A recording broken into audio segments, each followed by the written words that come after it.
It's front and back. It's back, front and back. Yeah,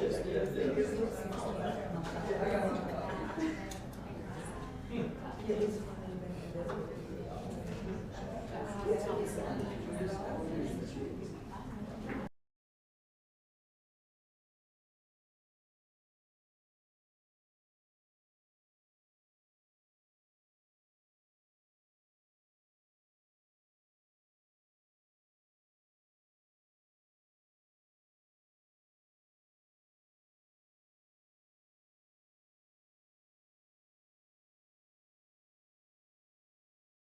April 24th, 2023.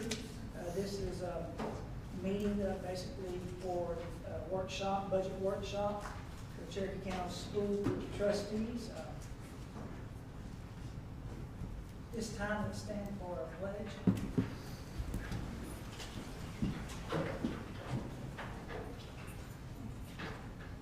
Attention, salute, pledge.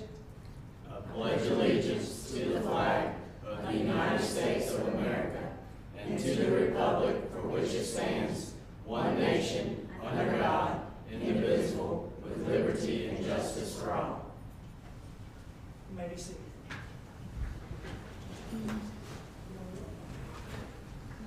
Before we begin, I want to just bring to the board's attention pretty much a significant accomplishment by 4 individuals from our early college.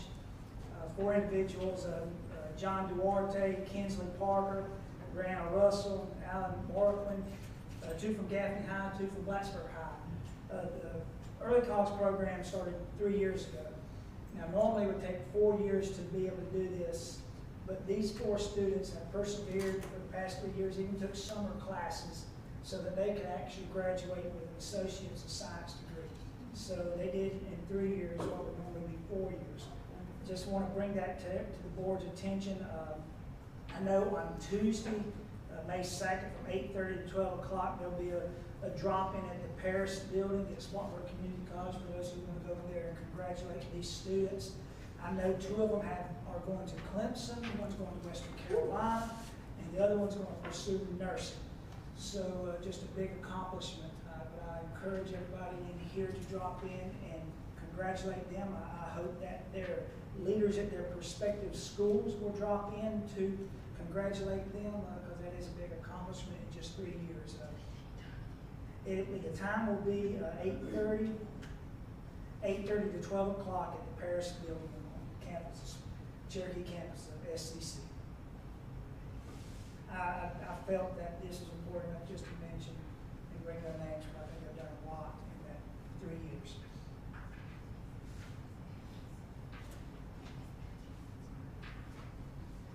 And I do just want to have a moment of silence for one of our members of our faculty who was killed this past week in a car accident. So I just want to just take a moment of silence.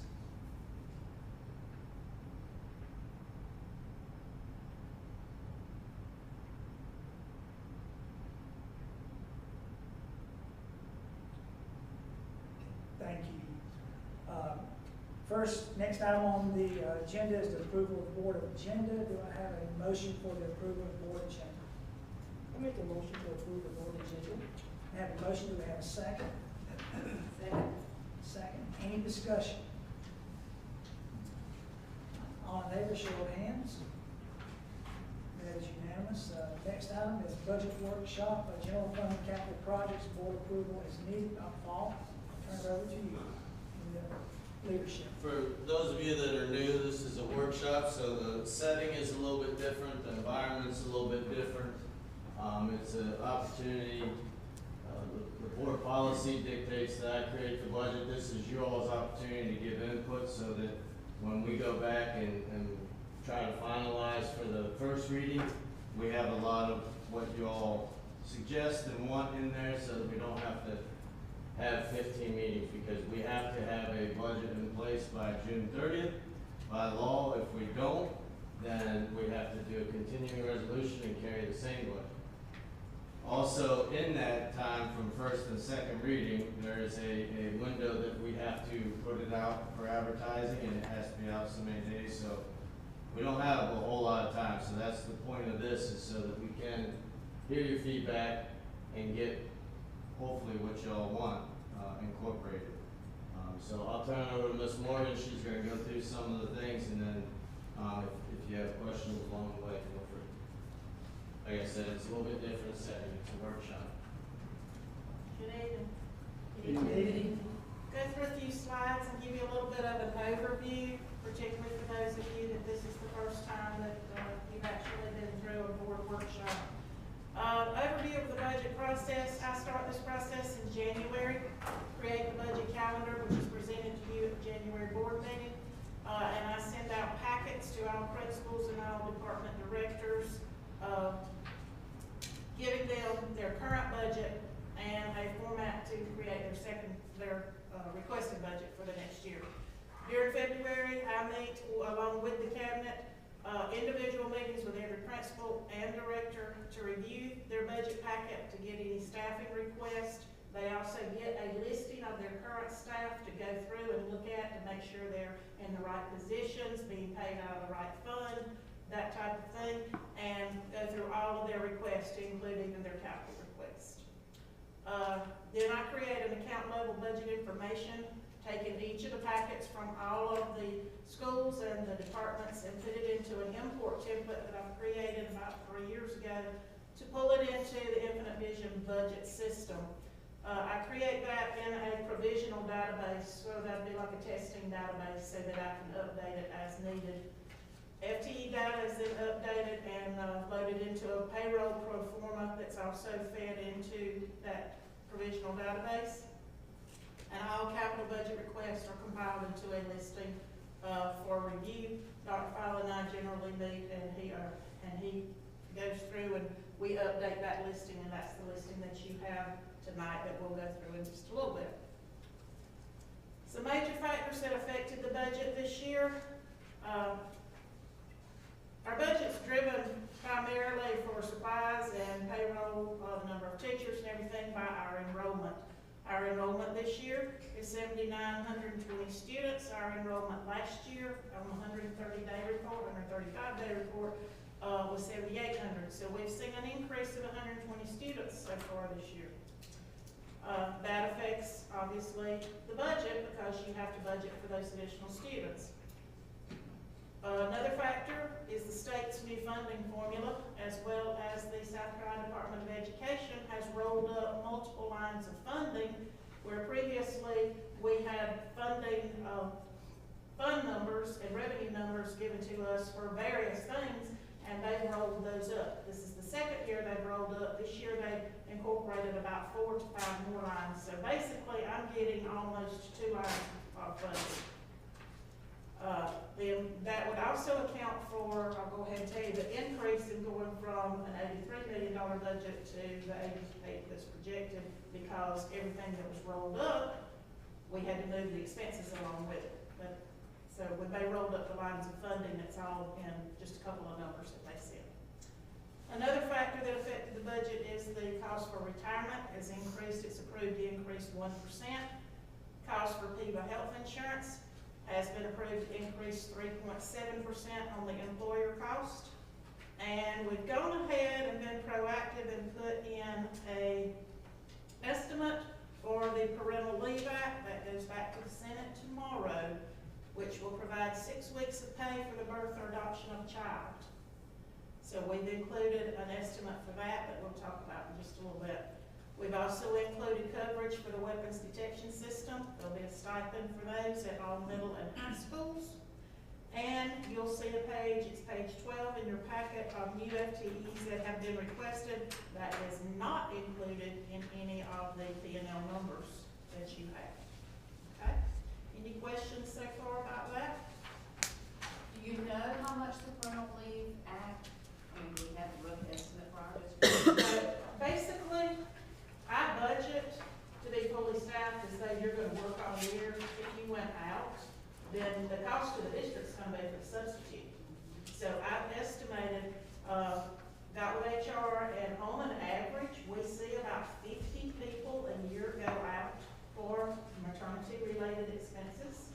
And so I estimated bringing in substitutes for that for the year and any benefit costs that might be related, even though not all subs qualify for benefits, and put that in. It came up to somewhere around $276,000. I think one of the unforeseen costs that we could possibly get, depending on what policy looks like when that comes out, is gonna be, do you get to take additional beyond that? Because you still qualify for FMLA. So if you take additional beyond that, then that's additional sub time that we normally wouldn't be paying for. So I think, if you read any of the articles, I think when they reported it in the state paper, that was anywhere from, because they asked the districts to give an estimate of what it would cost, and I think the estimates was anywhere from 13,000 to 3.3 million or something like that. So it's a wide range of trying to guess that. So it's gonna be one of them things we just gotta hope for the best and plan for the worst type thing, you know? And these 6 weeks of pay does not affect your days. So if you have vacation and sick days, we can't take it from that, so you can still request that. So it will be an extension of sub pay. It also is for both spouses. If you have, if both work for the district, the father could get 2 weeks of pay. So it's kind of, it's the best guess that we can come up with based off some historical data who would take and leave. Okay? There is our student enrollment for the past 8 years. You can see where it went up a little bit, then went back down a little bit. We're on the upswing again now. We hope it stays that way. On the enrollment, I don't know if y'all seen or not, but the big development over by the Yellow Mall, they broke ground. They've been working over there, so that was I think 700 and something houses. Maybe my media guys can, 700, so. And you know where all those are zoned for? Northwest. Northwest. So that could impact that school tremendously, because what they're building right now, the first phase is apartment condo style living, which traditionally would probably be more family kid. It's not Rosie One, it's Northwest. Wow. So we'll see what that, ends up bringing, but just wanted to let y'all know they did break ground on that big one. There was talks they weren't gonna do it, and now they broke ground, so. Okay, let's talk a little bit about revenue. We have basically two sources of revenue, our local revenue and our state revenue.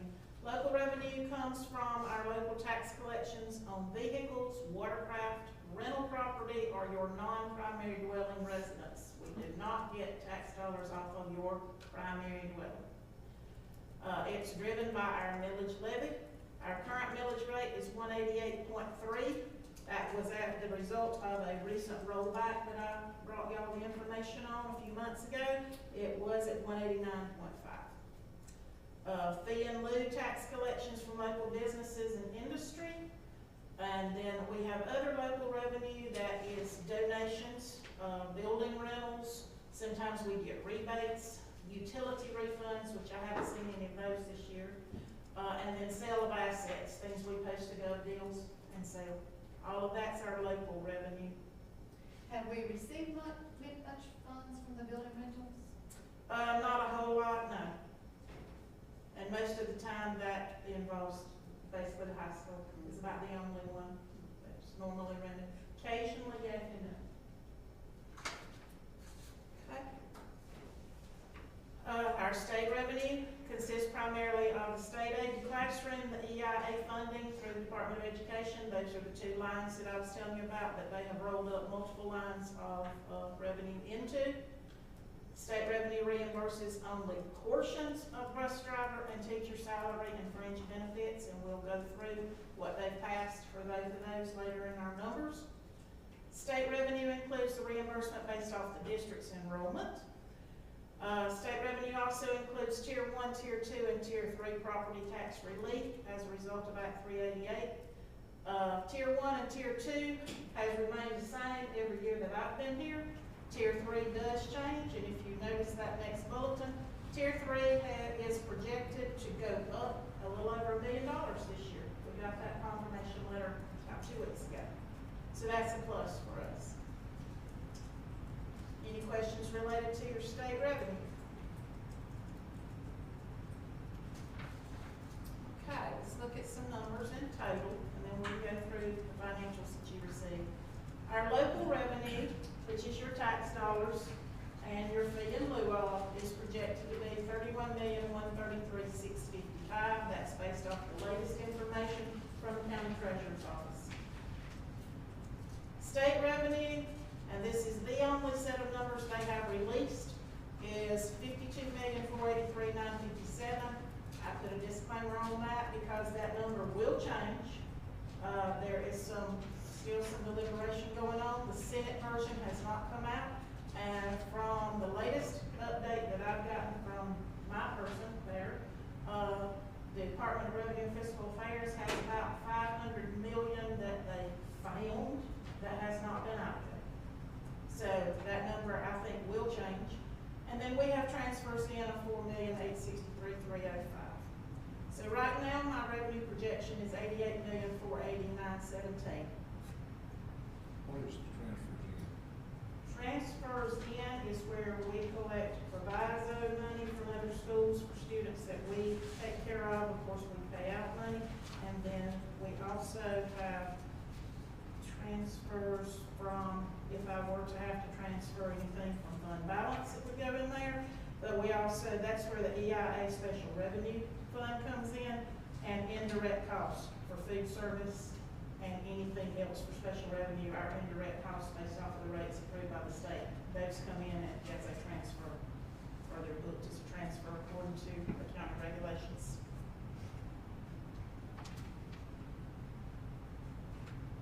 All right, our expenditures. Obviously, the biggest expenditure, as always, is salaries and benefits. Our total salaries right now are projected at $51,801,355. That does include the additional for the parental leave act that we went ahead and put in. Then our health insurance was $7,844,592, which includes a 3.7% increase. And retirement system of $12,255,717, which includes the 1% increase. And then all other benefits for supplies, for rentals, for uniforms, for technology, for SROs, for everything else that rolls into other is $4.3,087,404. So total salaries and benefit, I'm sorry, I got ahead of myself, that benefit expense is Social Security and workers' comp. That's the other benefits. The other expense we'll talk about later. You said that does not include those positions that have been requested? No, that does not include the positions on page 12 that have been requested. Expenditures, our purchase services. I'm sorry, Ms. Morgan, can you go back there and let's get that total one more time, I'm so sorry. It's $76,289,067 just for salaries and benefits. That includes all your salaries, your supplements, your substitute or temporary salaries, and then the health insurance, retirement, FICA, and workers' comp. And that can be found on page 5 of the breakdown.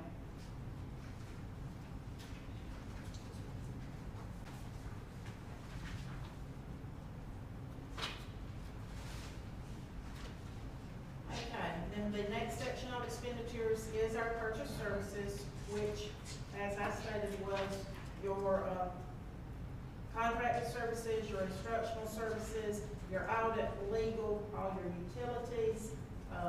That's where your SROs, uniforms, telephones, all your utilities are in that purchase service number, and that's $10,211,630. Then we have supplies with textbooks, library books, gasoline for the district vehicles, that total $1,791,637. And then all other equipment and other expenses, such as membership and dues, your student insurance, bus permits, transfers to food service, all of that's in the 905,807. Giving total expenditures of $89,198,141, with a loss reflected of $717,224 for round 1 of these numbers. So the transfers, that's, The transfers is Food service. included in the equipment and other.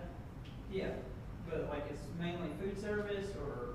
We transfer, right out $500,000 to food service every year, and we transfer roughly 75 to 79 million every year to adult ed. And then we have $30,000 that we pay in roughly to other schools for taking care of our students. And it's gonna go.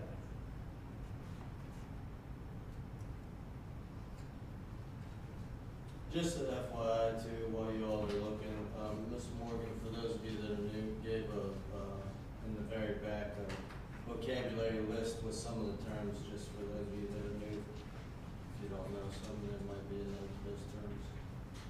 Do you want to go through the operating budget P&L in detail out of your packet before I proceed? Or we can get into the millage information?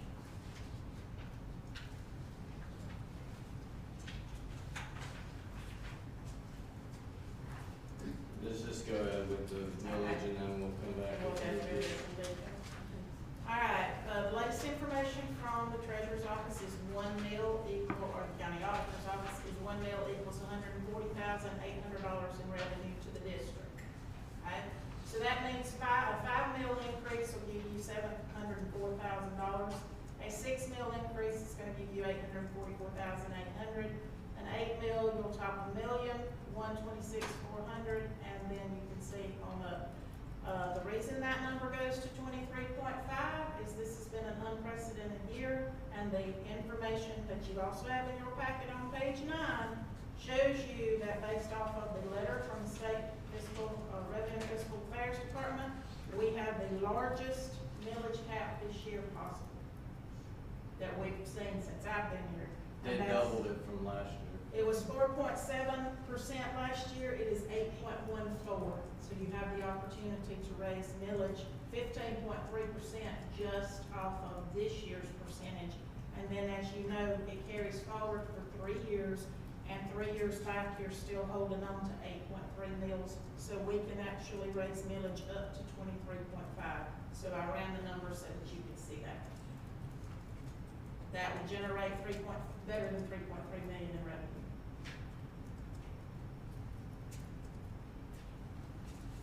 Any questions related to that? If we only do what is allowed in 15.3, what would that generate? You're allowed 22.5. Oh, I mean, I'm sorry. That's just this year as long as. Right, yeah. Yeah, you would actually want to use that 8.3 that's left because you can only carry it 3 years. Oh, okay, I got So, you. I think the board so far has been very good about making sure we didn't lose any. The last couple times, they at least went that amount. And then anything above and beyond that is. okay. Let's talk a minute about the capital budget process. Capital item requests were received from each school and district department during their meetings in February. We compile a listing of all requests and then review that and reduce it down to significant needs for our district to get within our funding availability. Based off the latest numbers that I have from Mike Gallagher's office in Compass, we will have from the borrowing coming up approximately $4 million. It could be a little bit higher for, but at least $4 million of the borrowing this year to use for capital projects. That's against 8%. Current millage rate for school bonds, because the rollback went back to 28.9, I have already been advised by them to tell the county to take it back up to 30, because all of our bonds are based off of it being 30. So that will be going back up. Then the revised updated listing that you have tonight that we'll go through is down to $3,049,430. It originated at about $9 million, as usual. Any questions related to capital, how we get to that? Explain that if you're talking about building up back up to 30 million. For the tax purposes, for school bonds, they'll take it back up to 30 mils, where it has been for many years. Yeah. They did a rollback and put it at 28.9, but we're gonna roll it. He said to roll it back up. All of his figures monthly borrowings and repayments is based off their needs. And who, So that actually does gives that? them more. Mike Gallagher and Compass Municipal, yeah, it's a fraction. Compass does all of our bond stuff for us.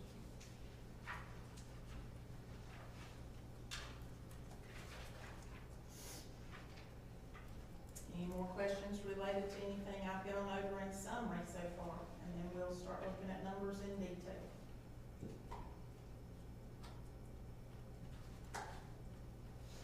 Okay. You have a packet for general fund budget. And you have a cover memo from me for the first 2 pages that gives you a lot of the detail. One of the main things that we will talk about is the fact that the teacher scale went $2,500 increase per sale. So I applied $2,500 increase to our current scale for this year for next year to every sale. So a teacher will not only get $2,500, they also will get their sale. So they're in essence getting anywhere from a 6 to 8 to 9% increase. It varies. So that's one of the big things. Another thing was the state mandated bus driver increase. They changed that twice. Just last week was the final, and we got specific instructions on how to calculate that. They gave them a 20% across the board or across the scale increase, and then tacked a 5% state increase. All state employees are getting a 5% pay increase this year. So when you put the 20 and the 5 together, we have a bus driver scale that now starts at better than 15, I'll tell you what it starts at. $15.96 an hour is the starting step, and it goes to $22.07. That scale has now exceeded the entire scale for paraprofessionals. Just keep that in mind. Even the highest level.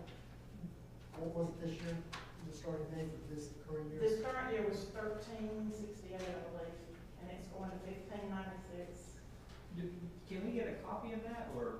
I can send you, I post all final salary scales after they post on our website, but yes, we can get you a copy of the bus driver scale and any other scale.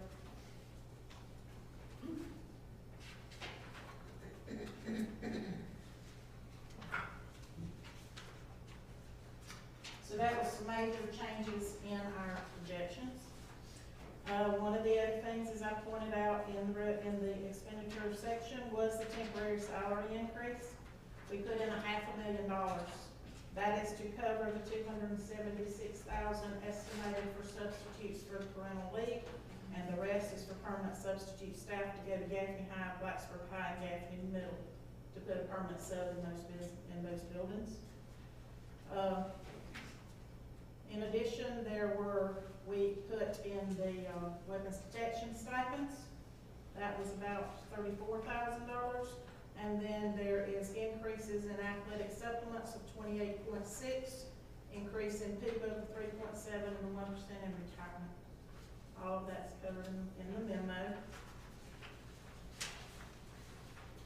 If you want to look at numbers in detail, they start on page 4 of your packet. That breaks down your local revenue into the local vehicle and delinquent tax. Then you see your fee in lieu of. Fee in lieu of, I was surprised it went up to $237,000 this year. I thought that was good because last year it didn't go up very much at all.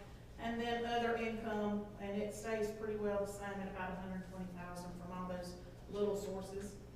Then you see the state income, and you see we've had to leave some lines blank from in the past because they rolled it all up. You'll see that $2.8 million increase in the EFA total.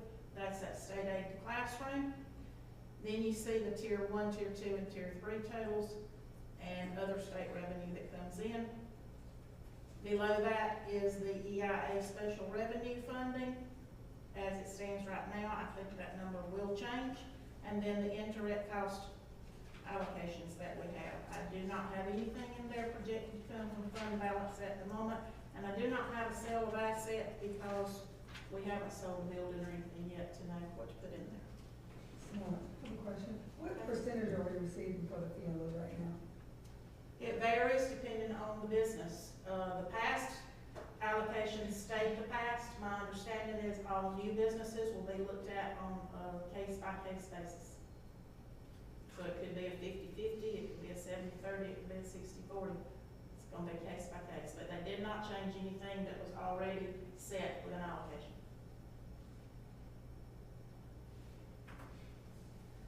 Ms. Morgan, how much do we have our fund balance?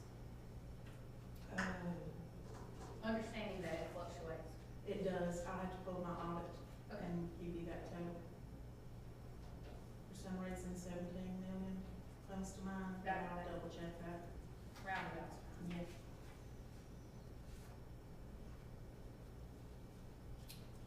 Any more questions related to the revenue breakdown on page 4?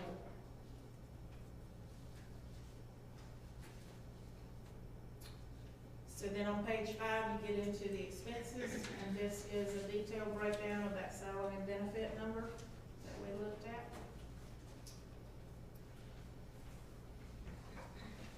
That, you'll see the salaries, athletic supplements, the annuity, the temporary salaries, I have that in blue for you. That's where we put the $500,000 increase. Then the health insurance related to the total salaries, the retirement related to the total salaries, your FICA, Social Security, and your workers' comp. Athletic supplements. Yes. That went up. Yes, ma'am. That's Pretty what high.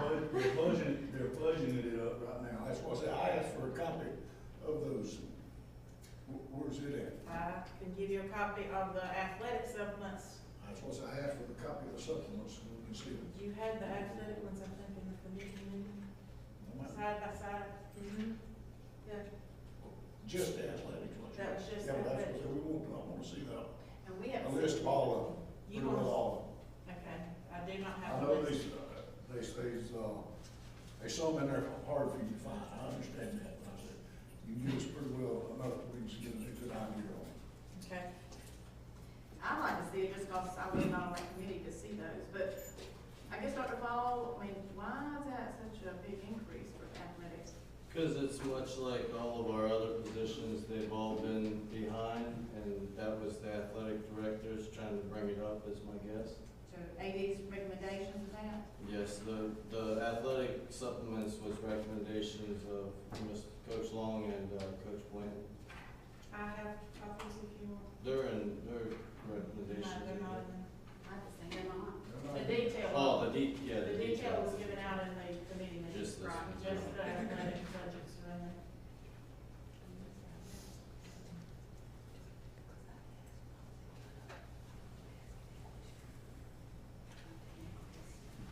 That's what I'm at, fall, I told you, I'm gonna look at how we're gonna work, get these classifieds, get them some more money. If we can't get it somewhere across the board, then we're not gonna start right there. We're gonna get to some ideas for different I'm just rates. letting you know before we get to that point.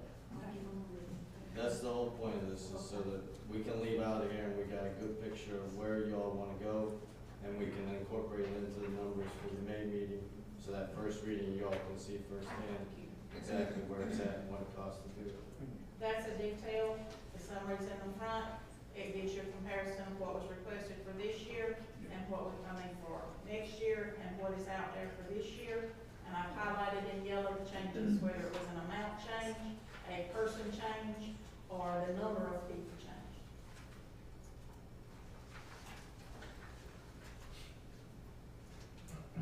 So you will see where the difference came from.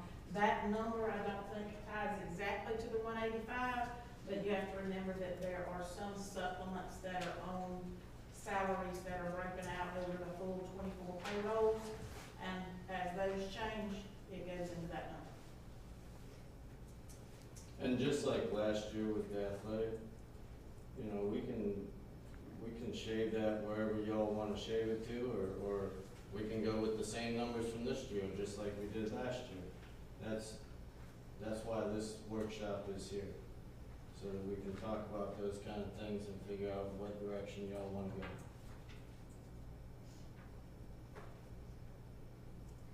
I mean, I wanna give them what they need and deserve, but I also wanna focus on academics. That's my concern is, you know, I wanted, and then maybe you don't paint that picture for us later, but that, when I see that, and then I'm just concerned about. We have a breakdown later to show you kind of, if we did this, it would cost this amount of mills. Okay. Because as you can see right now, without any of the FTEs or anything, and the FTEs is another subject that we have to talk about, because some of those are classroom teachers that we have to do, because it is about the teacher ratio that the board has approved over time. So in order to keep those ratios, if we don't put those teachers that have been requested in there, and I've already went through and made sure that, yes, these are needed, then you're gonna affect the teacher ratios.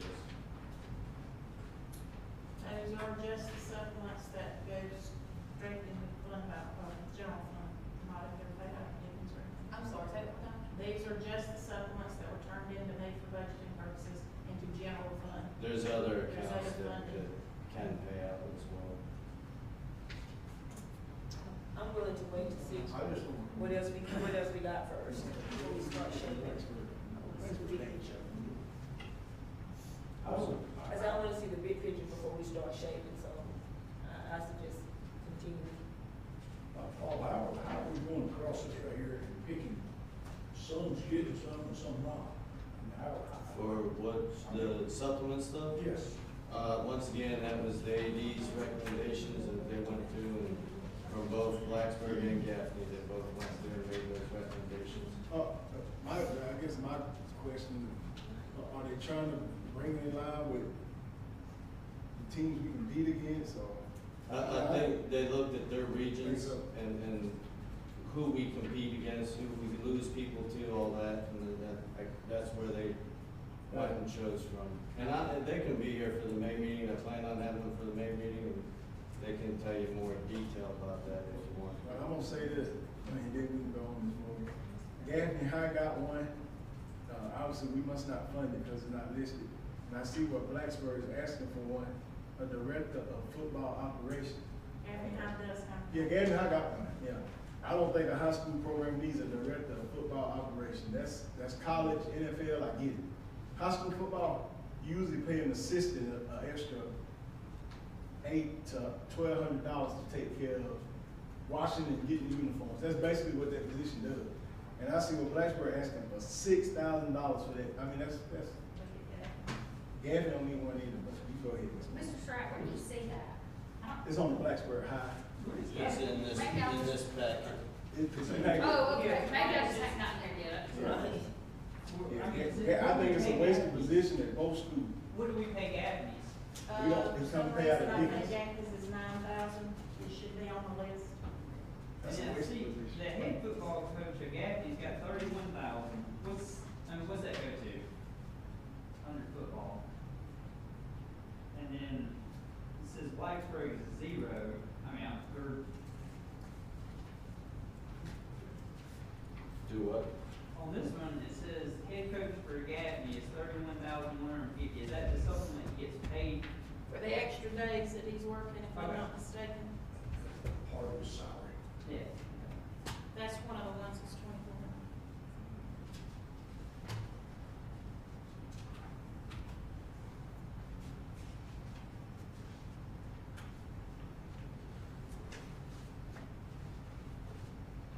But the guy at Gaffney, the director of football, he gets paid out of Dickens, Miss Morgan, am I right? He possibly does, and I do not have any Dickens Because it's on there, not on that is there. strictly what was given to me for the budget request. That's a waste of $15,000.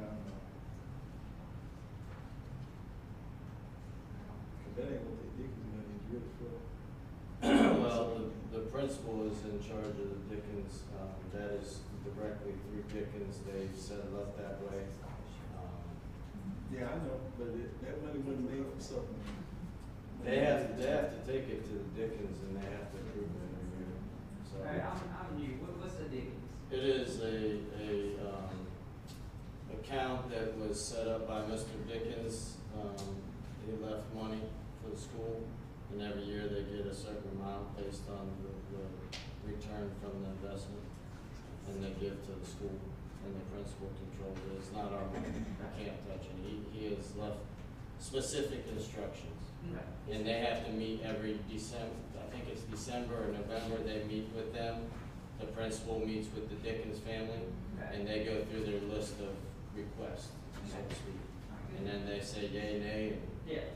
Alright, good. Yeah, where you see that 31,150, that's the current year, but that's divided over his 24 paychecks, so it's in the payroll number, it's not in that supplement number, that's why you see a zero beside the budget. Okay. So Daphne's got 31, but there's nothing for Blacksburg's head coach. Zero there. You know, I just want to be fair. Then, yeah, I haven't got one. This is the first time I've seen this. Silas. Yeah, that's a good question. Where's? Is it because of, Yes, you are correct at the moment, because I think that one's changing. It's because Coach Turner That's what I got was sick or wondering. something. Yeah, see, there's nothing in the budget, but then again, that was not in, his was in the budget in the payroll, not in the supplements. Because it's over 24 paychecks. That's why you see it on the other side, but you don't see it on this side. that's so confusing. This is gonna be, I know, I'm sorry, I didn't know how else to present this. They designed their own form a couple of years ago, and that's the way they give it to me, and I copied last year's and put it against this year's and tried to figure the difference. So is it gonna be equal? I mean, I just wanna make sure. It depends on how those positions are handled.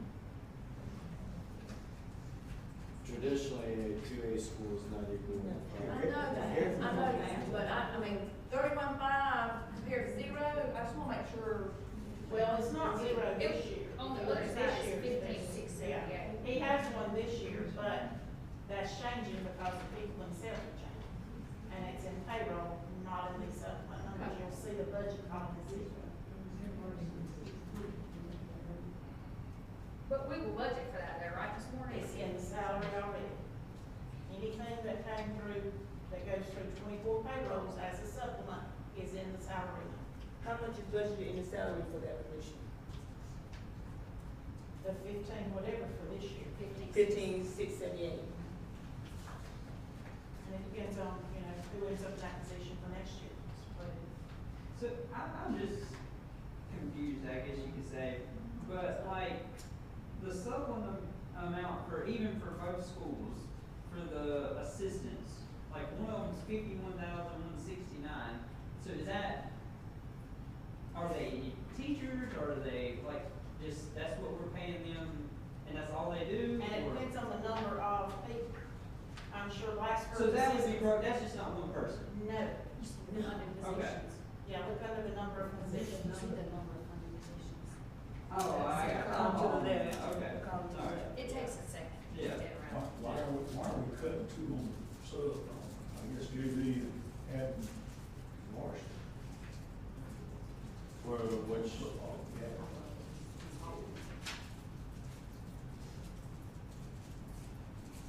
Cutting two assistants off of JV, I get it, a C team altogether. well, They I cut think the C team. that's why they cut the C You team know, they out. cut the C team. That's what I'm saying, the C They team cut altogether. something and they do So the those sub- people are moving, right? I think that's why they added the two to the varsity. Because they eliminated the C team, I think they're moving them up. Is that ninth grade team? The C team?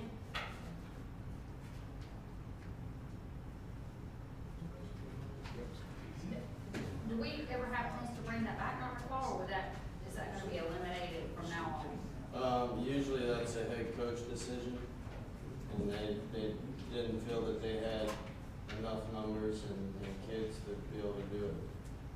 So the I ninth would graders hope, I would play, love to see it come back. 60. so the ninth graders would play We'll have 60. varsity? Or They would play junior varsity? JV more than likely. I mean, But the some practicing communities is do. varsity, I'm just Yeah. having here, I mean, we can talk all night about Yeah. that. I just thought it was important, we thought we were gonna bring it back. I would love to see it come back, I think it's important for developmental, but usually that head coach makes that decision. Dan did that without asking. I've got another question. He did it. Do we have any supplements for like the bank? Those are a different category, they get like the head band director, what they get So and all that that. would be on the athletic. No. The athletic supplements that you see are paid out sporadically, so I budget them differently than someone that gets a supplement for the entire year, where it's divided over their 24 checks. That rolls in their payroll. So like one of your high school, department directors, so to say, if you have a head person over the line, whatever, then that's in their salary, in the payroll, that's already in their salary. Okay. These are paid out sporadically at the end of each season and each sport.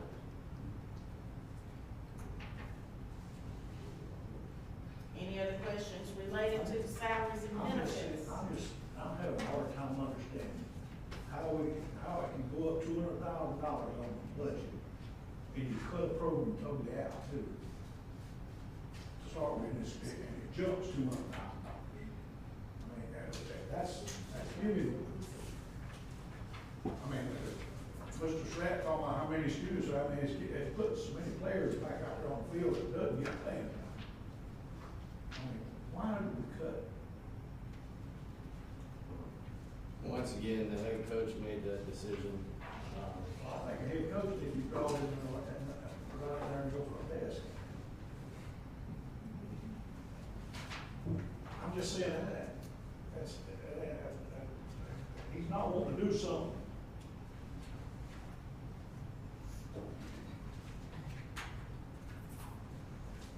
That don't make sense. You're gonna raise it $200,000, you totally cut a program out. That means you should be saving money. Isn't he moving them? He's adding them to different? There He's is, allowing them to play up. there is, and once again, I can add the 2 ADs in here to justify, but I can tell you that everything has went up in cost.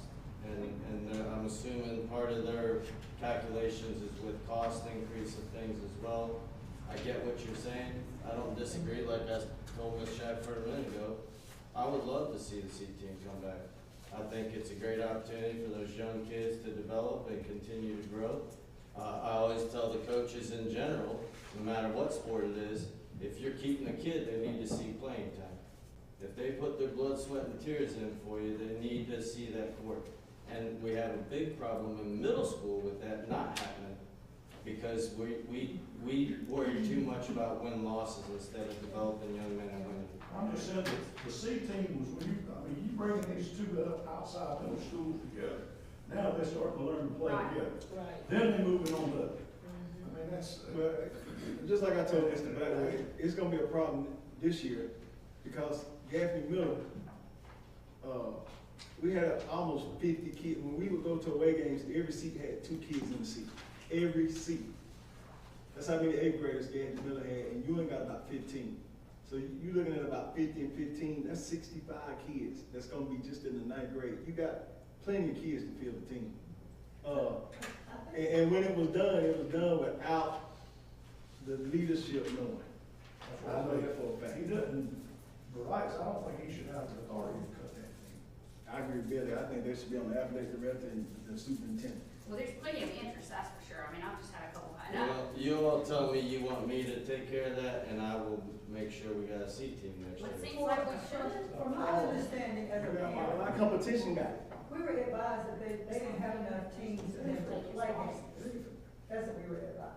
Is that not accurate? I'd have to check and Okay. see. I don't know off the top of my head. I don't So that deal was the with the rationale we schedule. were given, not necessarily they didn't want it, but they I- didn't I have would- enough teams to play. I don't know, like I said, I'd have to check, but I'd find that most schools, big schools, 5A The 5A programs that we schools go have against, C most of them have a C team. Except Riverside. Okay, Most of them, and I don't know, like I said, I'll check and find out, but I think just discussion needs to be done for sure. Yeah. I don't, you know, that is much like a principal determining what grade someone teaches, what program they're teaching, you know, they are in charge of their program. But like I said, if y'all want me to dictate that, I don't have no problem. That should have been an athletic director, not the varsity head coach. yeah, I mean, I think if we're hearing from the community that there's plenty of interest, and we know that that 9th grade coming up has got plenty of players to play, that it's at least worth a conversation to revisit.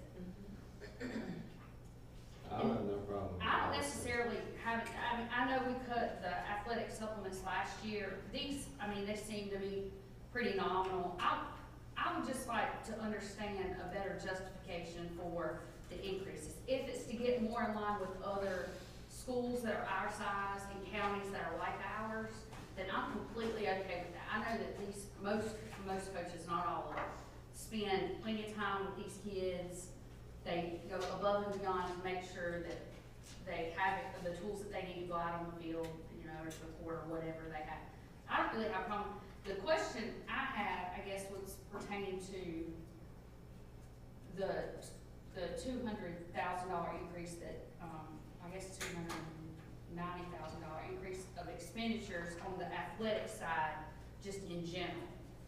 So I mean, before we move we on to got- that, do we yeah. have any more questions about the salary and benefits section? And we're gonna- Oh, I'm sorry, Ms. Warren, I'm It's sorry. okay, I just wanna Jump ahead. stay in line.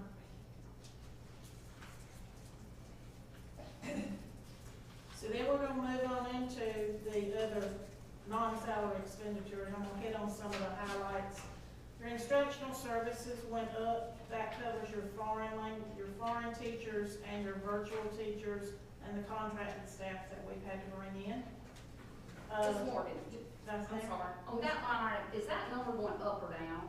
Are we having to rely on more virtual teachers and more of our, the names escape? Faces teachers? Dr. Carpenter, I'll let you address that one. They won't be going up this year. We do not a lot of any more visas this year, so it'll stay the same right now for international teachers. They're not allowing anymore? Not for faces though. We've reached our allotment. I'm sorry. We've reached our allotment for faces. We Oh, know the district. most foreign teachers that we can have. Now, the virtual, I don't know if we'll know that until we see. Yeah, we're not sure about virtual yet. But they can renew their visas? Yes, it's up to 5 So years. the ones that are here can renew, okay, Yes. gotcha. That's all. One of the other significant increases is in public utilities. We have seen a drastic increase in utilities this year, as I'm sure you have at home too. So I had to budget an increase on that. I did lower contract services because we had previously put in referendum expense that we thought we might have this year, and election expense and things, and our color copy overages was previously in that number, and I moved it down to a line by itself for printing and binding, because we created separate accounts for the color copy overages that we charge each month. Another big increase is the athletic deficit offset, and we will talk about that when we get to those two pages, which are, I think, 7 and 8. Their budget's increased by $288,900. Other than that, the other large increases in other technical and professional, that is all your SROs. I got the numbers as though they're fully staffed from both the county and the city. They had not or have not finalized their budgets, so I took their estimates and I put a 3% inflation on their salaries and then calculate their benefits, because they had not voted on whether the guys got raises or not, but I'm sure they would. So that's increased, and also background checks is in that number as another expense, and that has greatly increased. That's some of the highlights for that. Yeah, background checks, it was brought to my attention. So we pay for everyone, even if it's a parent volunteer. Correct, if I'm wrong, Dr. Carpenter, yes, we pay for background check. That was a decision Yeah, but made the by the board parent- a couple of years ago, that if It's they a wanted, policy? if they wanted to be a chaperone, we had to charge them. I mean, we had to pay for that fee for them to go. I guess a parent, I just talked to a parent was willing to pay for theirs. So is that something we don't allow parents to pay for? No, we pay for all of them. So is that a big expense? Is that something we could It's a huge change? expense, yeah, but How much? sometimes we'll have schools that call us and they're going on a field trip, and they may need to run 50 background checks. And are they $25 a piece? Yes. Is that something we need to look at? I want to pinch pennies everywhere we can. I think if you don't pay for those, you're gonna lose people. While there are some that are willing to pay, there's a Yeah. big portion that can't pay that are just doing it to help out. And they're volunteer, I mean, $25 isn't much for us to cover if they're gonna do something. In my opinion, I don't think it's much to, because there are a lot of folks that that don't wanna pay that and just won't volunteer then. Or volunteer, people that say, I want to get a background check, want to volunteer, and you pay for it, and they never volunteer. I mean, do we have that happen? That does happen on occasion. And that's just an expense, I think, I will point out one other thing on there that I had a note on, the property insurance I have budgeted as the same as the quote that I have for this current year. They have not released new quotes, they've had turnover at CCSD. We have had some claims this year for water damage and other things, that's what I'm figuring, but hopefully we're also gonna take a building off of it. I just finished that budget about one o'clock. Any idea how much? Well, our base would be increasing $500, which, but I mean, because some of the numbers are shifting at the state now too, with these, districts is being combined, that's, they haven't switched some of that around. We don't know the exact number yet, no, that's your question, just the base, all the number we know of. That one is pending, I left it the same, because, like I say, we have several new vehicles this year we've added, but then we've sold some and taken off. We also hopefully are gonna take a building off. There isn't too many categories where we haven't heard it's going up. Yeah.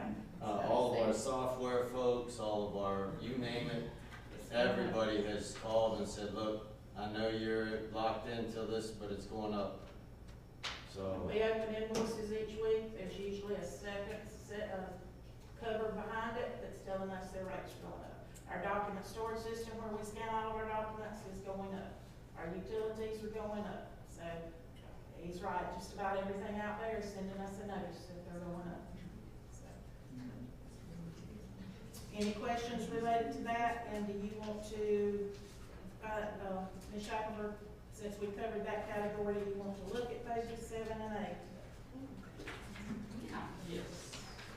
7 and 8 is your athletic budget for the Gaffney campus and the Blacksburg campus. You have the current budget in one column, the requested budget in the next column, and the difference for each of the 5 schools that have athletics.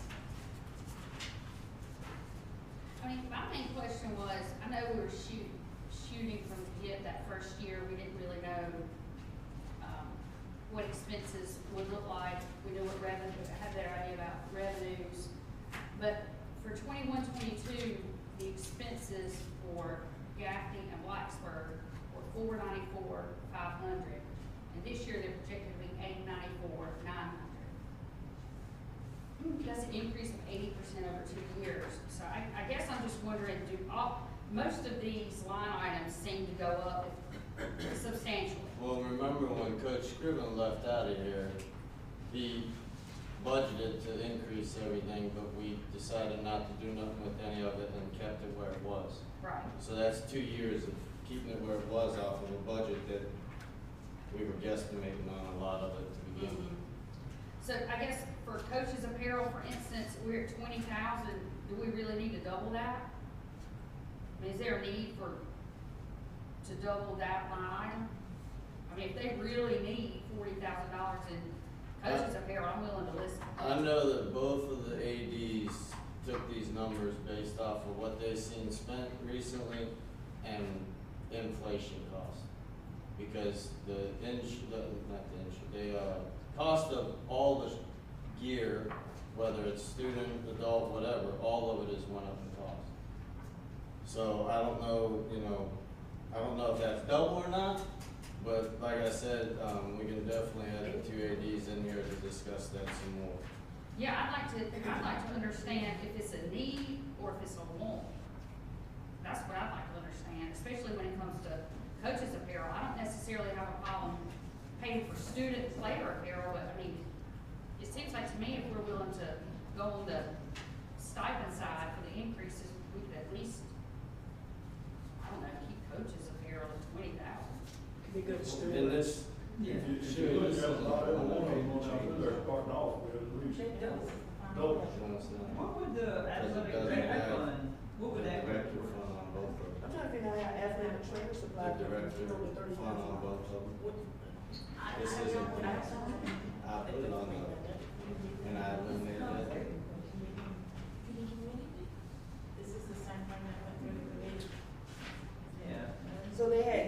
last year, they were asking for 30,000 this year? Which column was that? The athletic trainer supplies There's two columns like that. and the athletic director fund. That's what I was Yeah, saying. the athletic trainer supplies for this year, there was nothing budgeted, there's 30,000 being requested for next year, and Blacksburg has nothing in that budget. I went through, with Coach Long, this one, and there is an updated one of this that I'll get you all. There is? Yes. Well, where is it? I just said, I just went through with him and we changed some of these numbers, so I will get that to y'all. And But some still, of it the number like for the, last I year know was like nothing? the, Still, the numbers for this year was nothing in both of those categories? yes.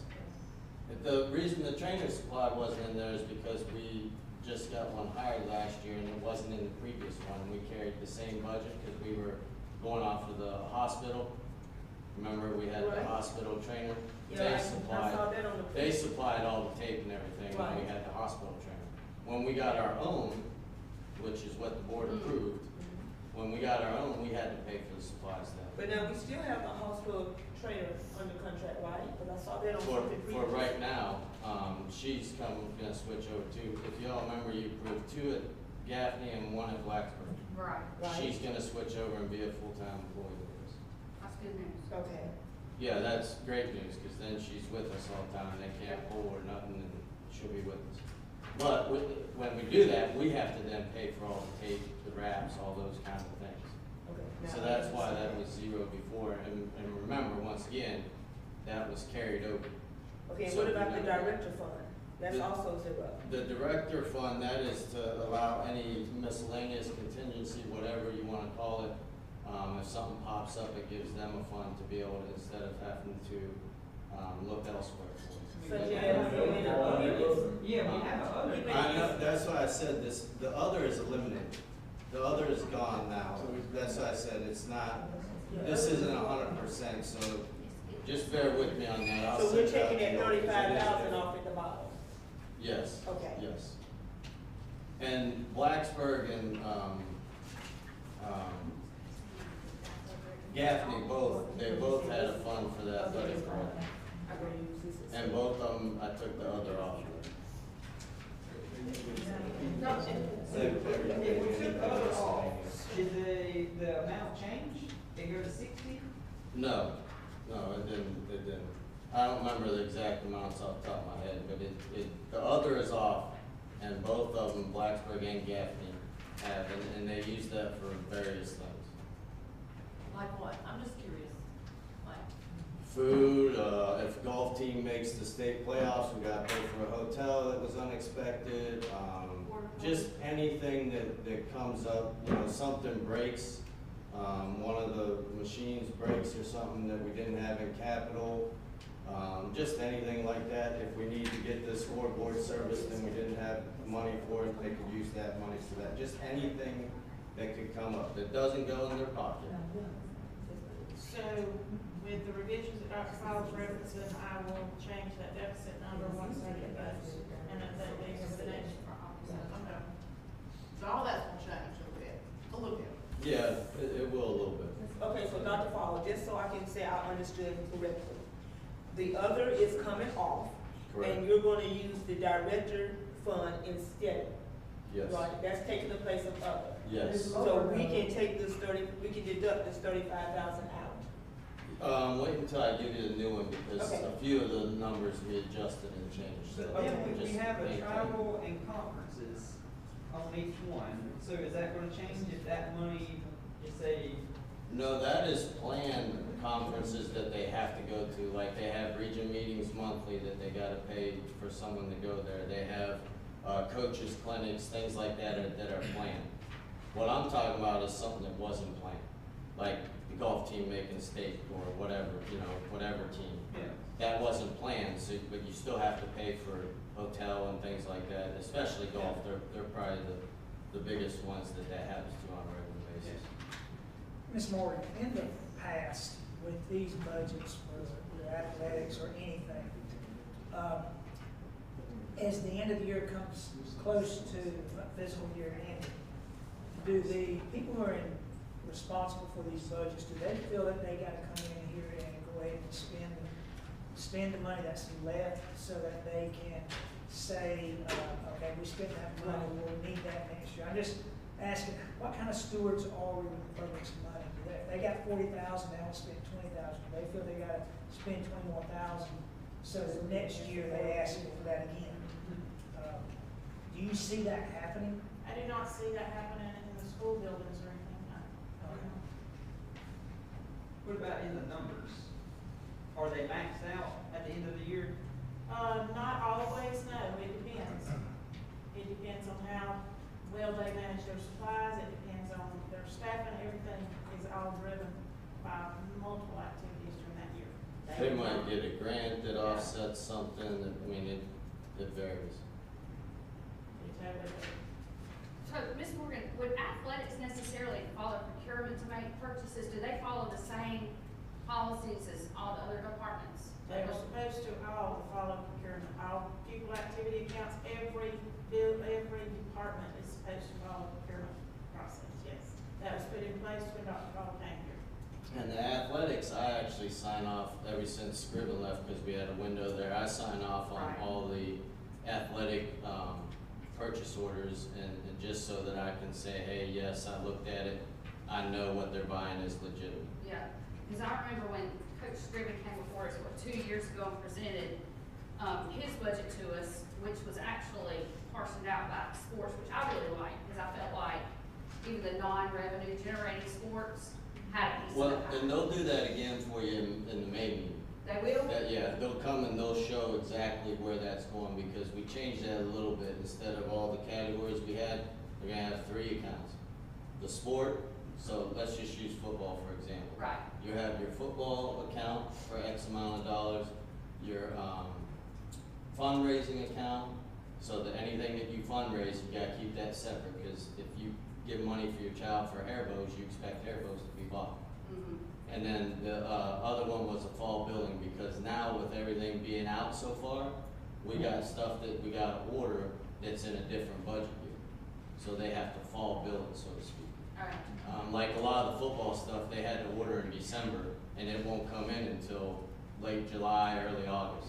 Yeah, I appreciated that about. So those would be the 3 categories, so they'd be very easy to see exactly what sport And each each sport coach is has. gonna know what they have to. And they'll be able to see their fundraising account very clear, all 3 they'll be able to see very clear, and it should be very simple for everyone to understand exactly where they're at. Okay, I hope so, because, all we hear is football gets everything, and we know that that necessarily is not.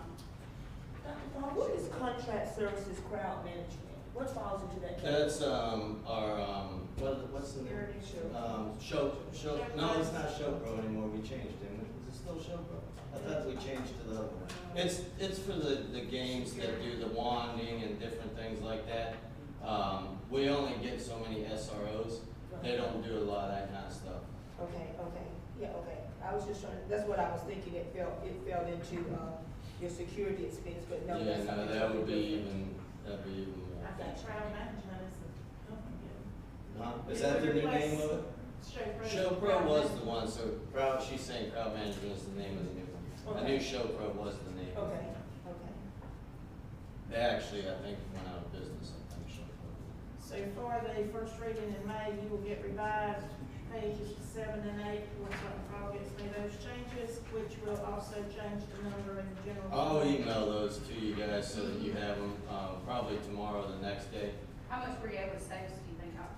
Paul? It wasn't a huge savings, but it made more sense than this. I sat down Well, that's and good. went through and kinda I just, cleaned up a This little needs bit. common sense. I don't think everything needs to be doubled. Well, I can and that's- expect some increase, There- but there- just there not is- double. But remember, the big thing that you gotta remember with this, I know everyone keeps saying double. We That's never what it did is. anything with it last year. We left the previous year's numbers there on a budget that we weren't sure exactly, that was the first time we did the budget for the athletics, so it was a guesstimate at best. So they go the whole? And Scriven's numbers went up as well. There was a lot of shuffling of money that we're still doing to close the year out to make sure that everybody's covered. But, it was very, very, very difficult, I can put it that way.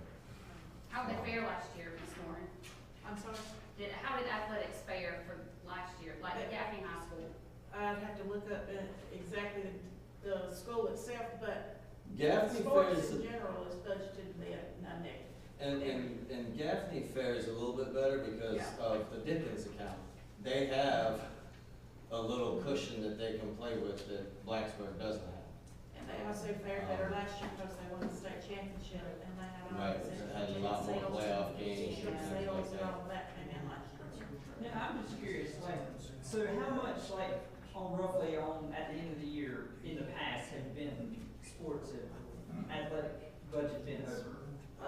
They were budgeted, the first year that we did a budget, when Scriven first got here, to lose $366,300. They were budgeted this current year to lose $375,000. There wasn't a budget before. There was never a budget before. So they were just spending money. Well, no, we. And I can give you an idea, Clover High School, and I know we're not Clover, I'm just giving you an idea because I know firsthand about their budget. Just the high school has a budget of $600 and something thousand. Just the high school. We're not there. Yeah. And so just to give you perspective of, it seems like they're asking for a lot more, but it's really still below a lot of the schools. I can tell you, like the athletic director, when I was in Sumter, every one of those directors, which we had 3 high schools, they had more than that just for their account to take care of scoreboards or things that might have went out that was unexpected. Their other budgets were more too, and we took care of security. We took care of the district did, not the school. That's the difference here. They gotta take care of all that. The referees, all that kind of, we took care of that from the district level there, so this budget takes care of all that for the most part. So you gotta keep, I know it seems like they're asking for a lot, but it really is not a lot when you look at other places. I'm gonna quote Mr. Barry Bailey from last year. He sat there and said, when it's come to high school sports, you're not gonna turn a profit. And you're not, because some of the sports that we offer, they don't turn a profit, but it's not fair not to offer it to a student or student athlete. But Dr. Paul, you said something that made me think. I know a lot of the referees, and this question may be more for Ms. Morgan, but they have asked, we are still one of the few districts that cut checks. Are we gonna ever start paying out the officials through the Arbor? Coach Long asked me about that. I told him we could switch whenever they want. Yeah, I know a lot of referees, they say they hate coming here because we only cut checks twice a month, and with the Arbor, the way it's set up now, they get their money the next month. The other thing too with this budget too is all those services went up. EMS went up, referee services went up, security went up, our SRO fees went up because all those officials got a raise.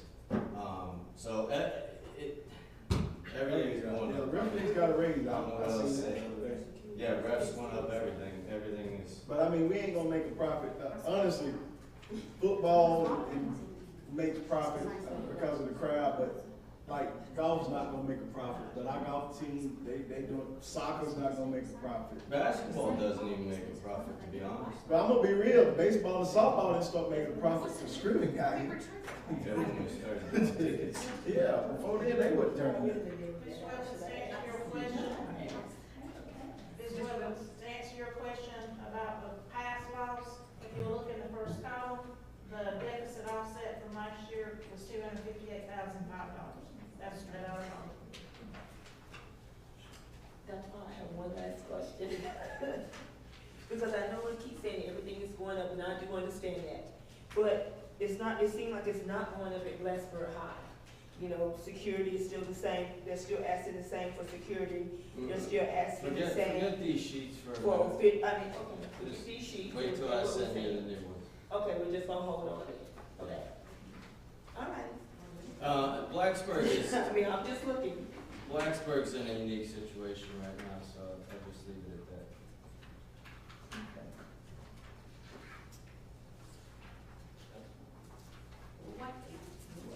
I will send them to you guys through email in the next couple of days. so That's just fine, make take sure. your time. Okay, we're good. That way you're having plenty of time before.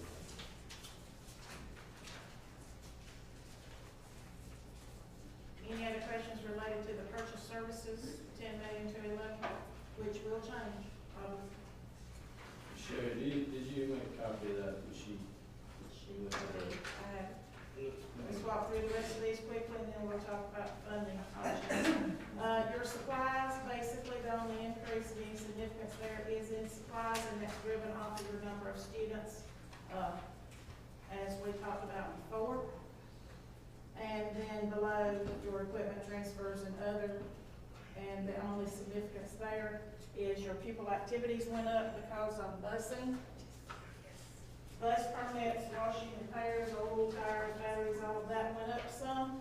And then there's a $6,000 increase in other objects that is related to bank fees. Our banking fees have actually gone up too. So that's pretty much any significant increase in expenses. Okay. You want to talk about options for funding, which is on page 9, related to millage. Yeah, we can keep spending more time looking through line item by line item if y'all want, but I think the big nuts and bolts of this is really, we need to know what you all are looking for. And I think this gives you a starting point, what I'm about to give you.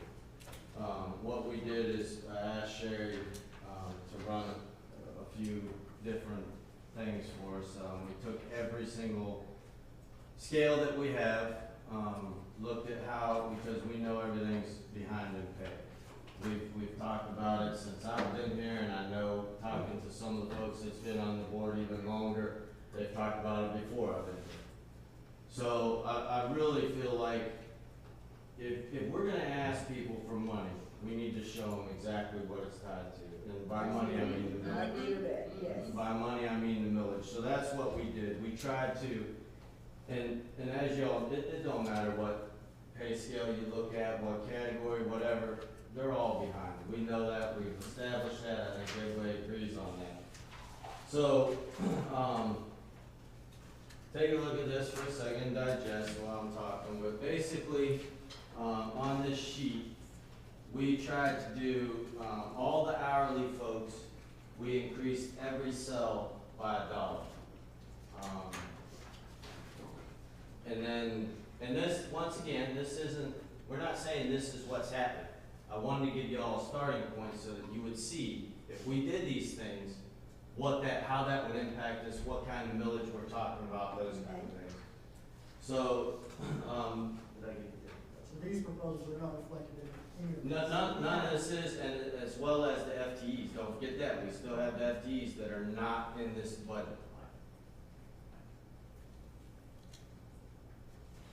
Now, Dr. Hall, what do you mean by $1 per sale? Explain that.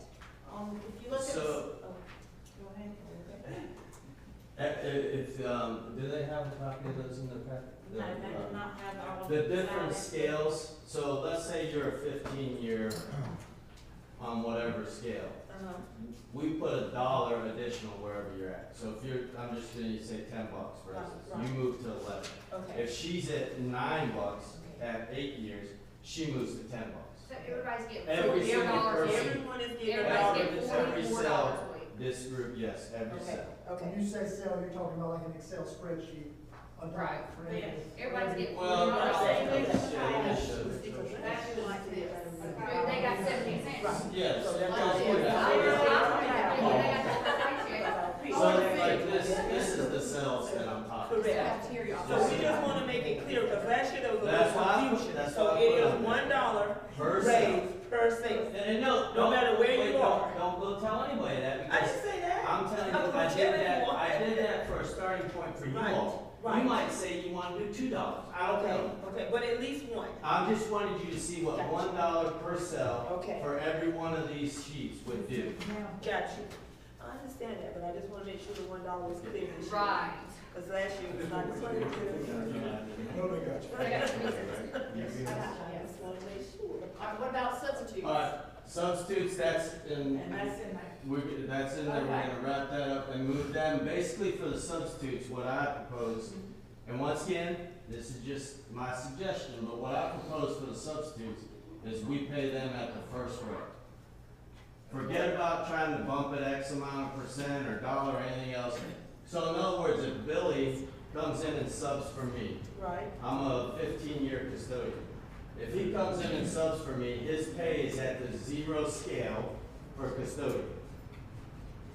Instead of trying to figure out, well, let's give him $1, let's give food service subs $2, let's give it, you pay him at the 0 scale, as if they're starting to work for us. Every one of those substitutes moved to that amount. You may get some then. Okay, so, Because we're gonna pay regardless. So we might as well pay them at that zero, you know, just like they're starting work with us.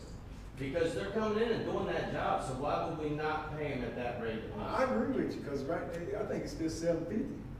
It is. That's why we ain't got no substitute custodians or cafeteria. That's what I'm saying, so if we just pay them at the zero, that first starting out pay, it would make a world of difference for all of them. so what's the minimum of that first starting out pay? You have to share the starting pay? For the, You have the scale. Cafeterias, $11.61. So cafeteria would be $11.61. Okay, Or if you had. Do you have other ones that are stolen handy? Still the rates. so, okay, what about in the classroom? Like a teacher sub. Where are we at with that's a little bit different because it depends on if you have a degree, if you're certified or not, and it's different I rates. understand that, okay, so right now they make what, $10, right? This is Well, what is he in? I'm sorry? You took the non-certified teaching subs to 12. 12 for the non-teaching, you listen to this? I am. And the certified teaching to 100 instead of 85 a day. It was 85 a day for the certified, bumped it to 100. For the non-certified went from, what'd you say? To 100. No, the non-certified one, From $10 an hour to 12. 10 to 12. How many Okay. hours? It depends. That's a They good might one. get a call to say, hey, I need a half day, can you cover a half day for me? It just depends on whatever they get So called for. there's no way to do like a flat fee for those, like for, here's half a day, here's a full day, Like, instead of hour. no, because they don't do they might come in for a period. You know, I have a doctor's appointment, and I only need coverage for 4th block, this 3rd block I have a plan. I don't need you to cover plan. You know what I mean? So you You can't. gotta pay them by the hour. Right, that's what, High school different. that's what you can't really do. What's the total cost to the district for that? For what? Subs. That's the difference in the Well, 500,000 and the 260. A guesstimate, yeah, that's, all that rolled in, we talked about the parental leave, putting that 500, all that's in there. With the increase? Yes, yes. Oh. More You already what- calculated more what I the just told you, yes. Oh, We okay. estimated it. But now keep in mind with subs, you don't really know because just like when the pandemic hit, we didn't know how many people were gonna be in and out, you know what I mean? So that's just a guess and we tend to stay within that budget, so. I got you. I just want to be able, I just want to know what you know. Pay position, like, how, what's the dollar amount? Probably our subs. Spent like food service in them, they were like $7.50, They're 725. $7.25, so that's Their not. minimum wage. But and they now won't their be budget is- if we do what we're talking about of moving them to that zero rate. Yeah, you might get a food. I mean, that's what we're hoping. I agree with you, that's a good I see some idea. improvement this year. Well, and once again, this stuff here though, is very important because we know all these, just like Ms. Morgan talked about earlier, our bus drivers now outpace all these. Right. And I'm not saying they don't deserve, don't get me wrong, because I don't know how we find anybody to drive buses. It is a very, very tough job. I think what would help bus driving, but the state won't listen to me, if they made monitors mandatory. Because that's why most people don't want to drive. It's hard to drive and take care of the kids. If they made monitors mandatory, it would change, I think they would find bus drivers a little bit easier.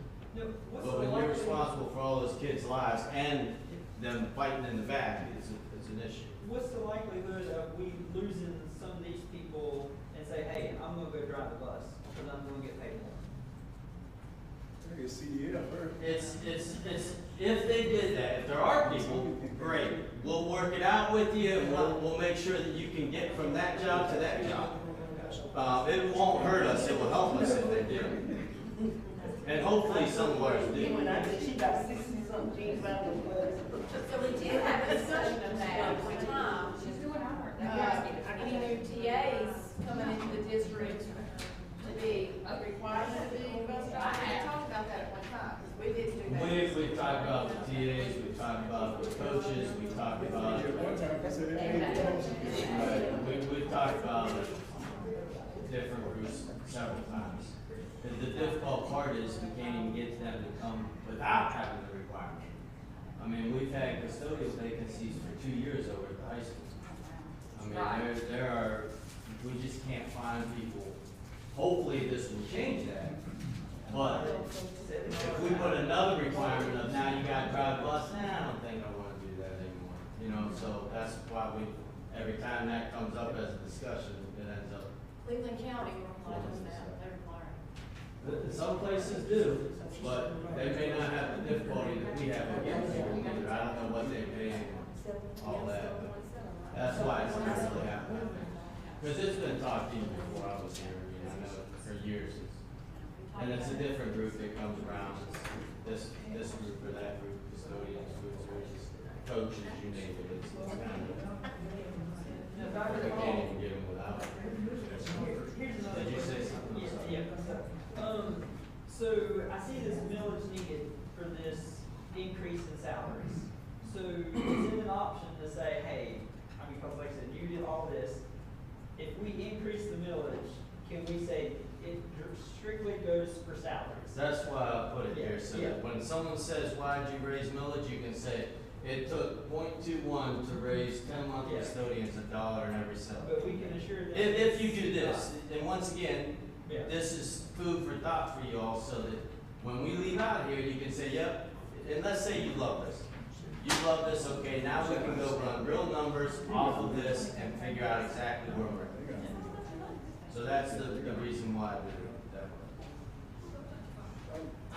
I mean, you gotta do something, people gotta live. Well, that's the problem, inflation is 7%, and we're not even tipping the iceberg. Even the teacher pay raise, which is phenomenal and well deserved, don't get me wrong.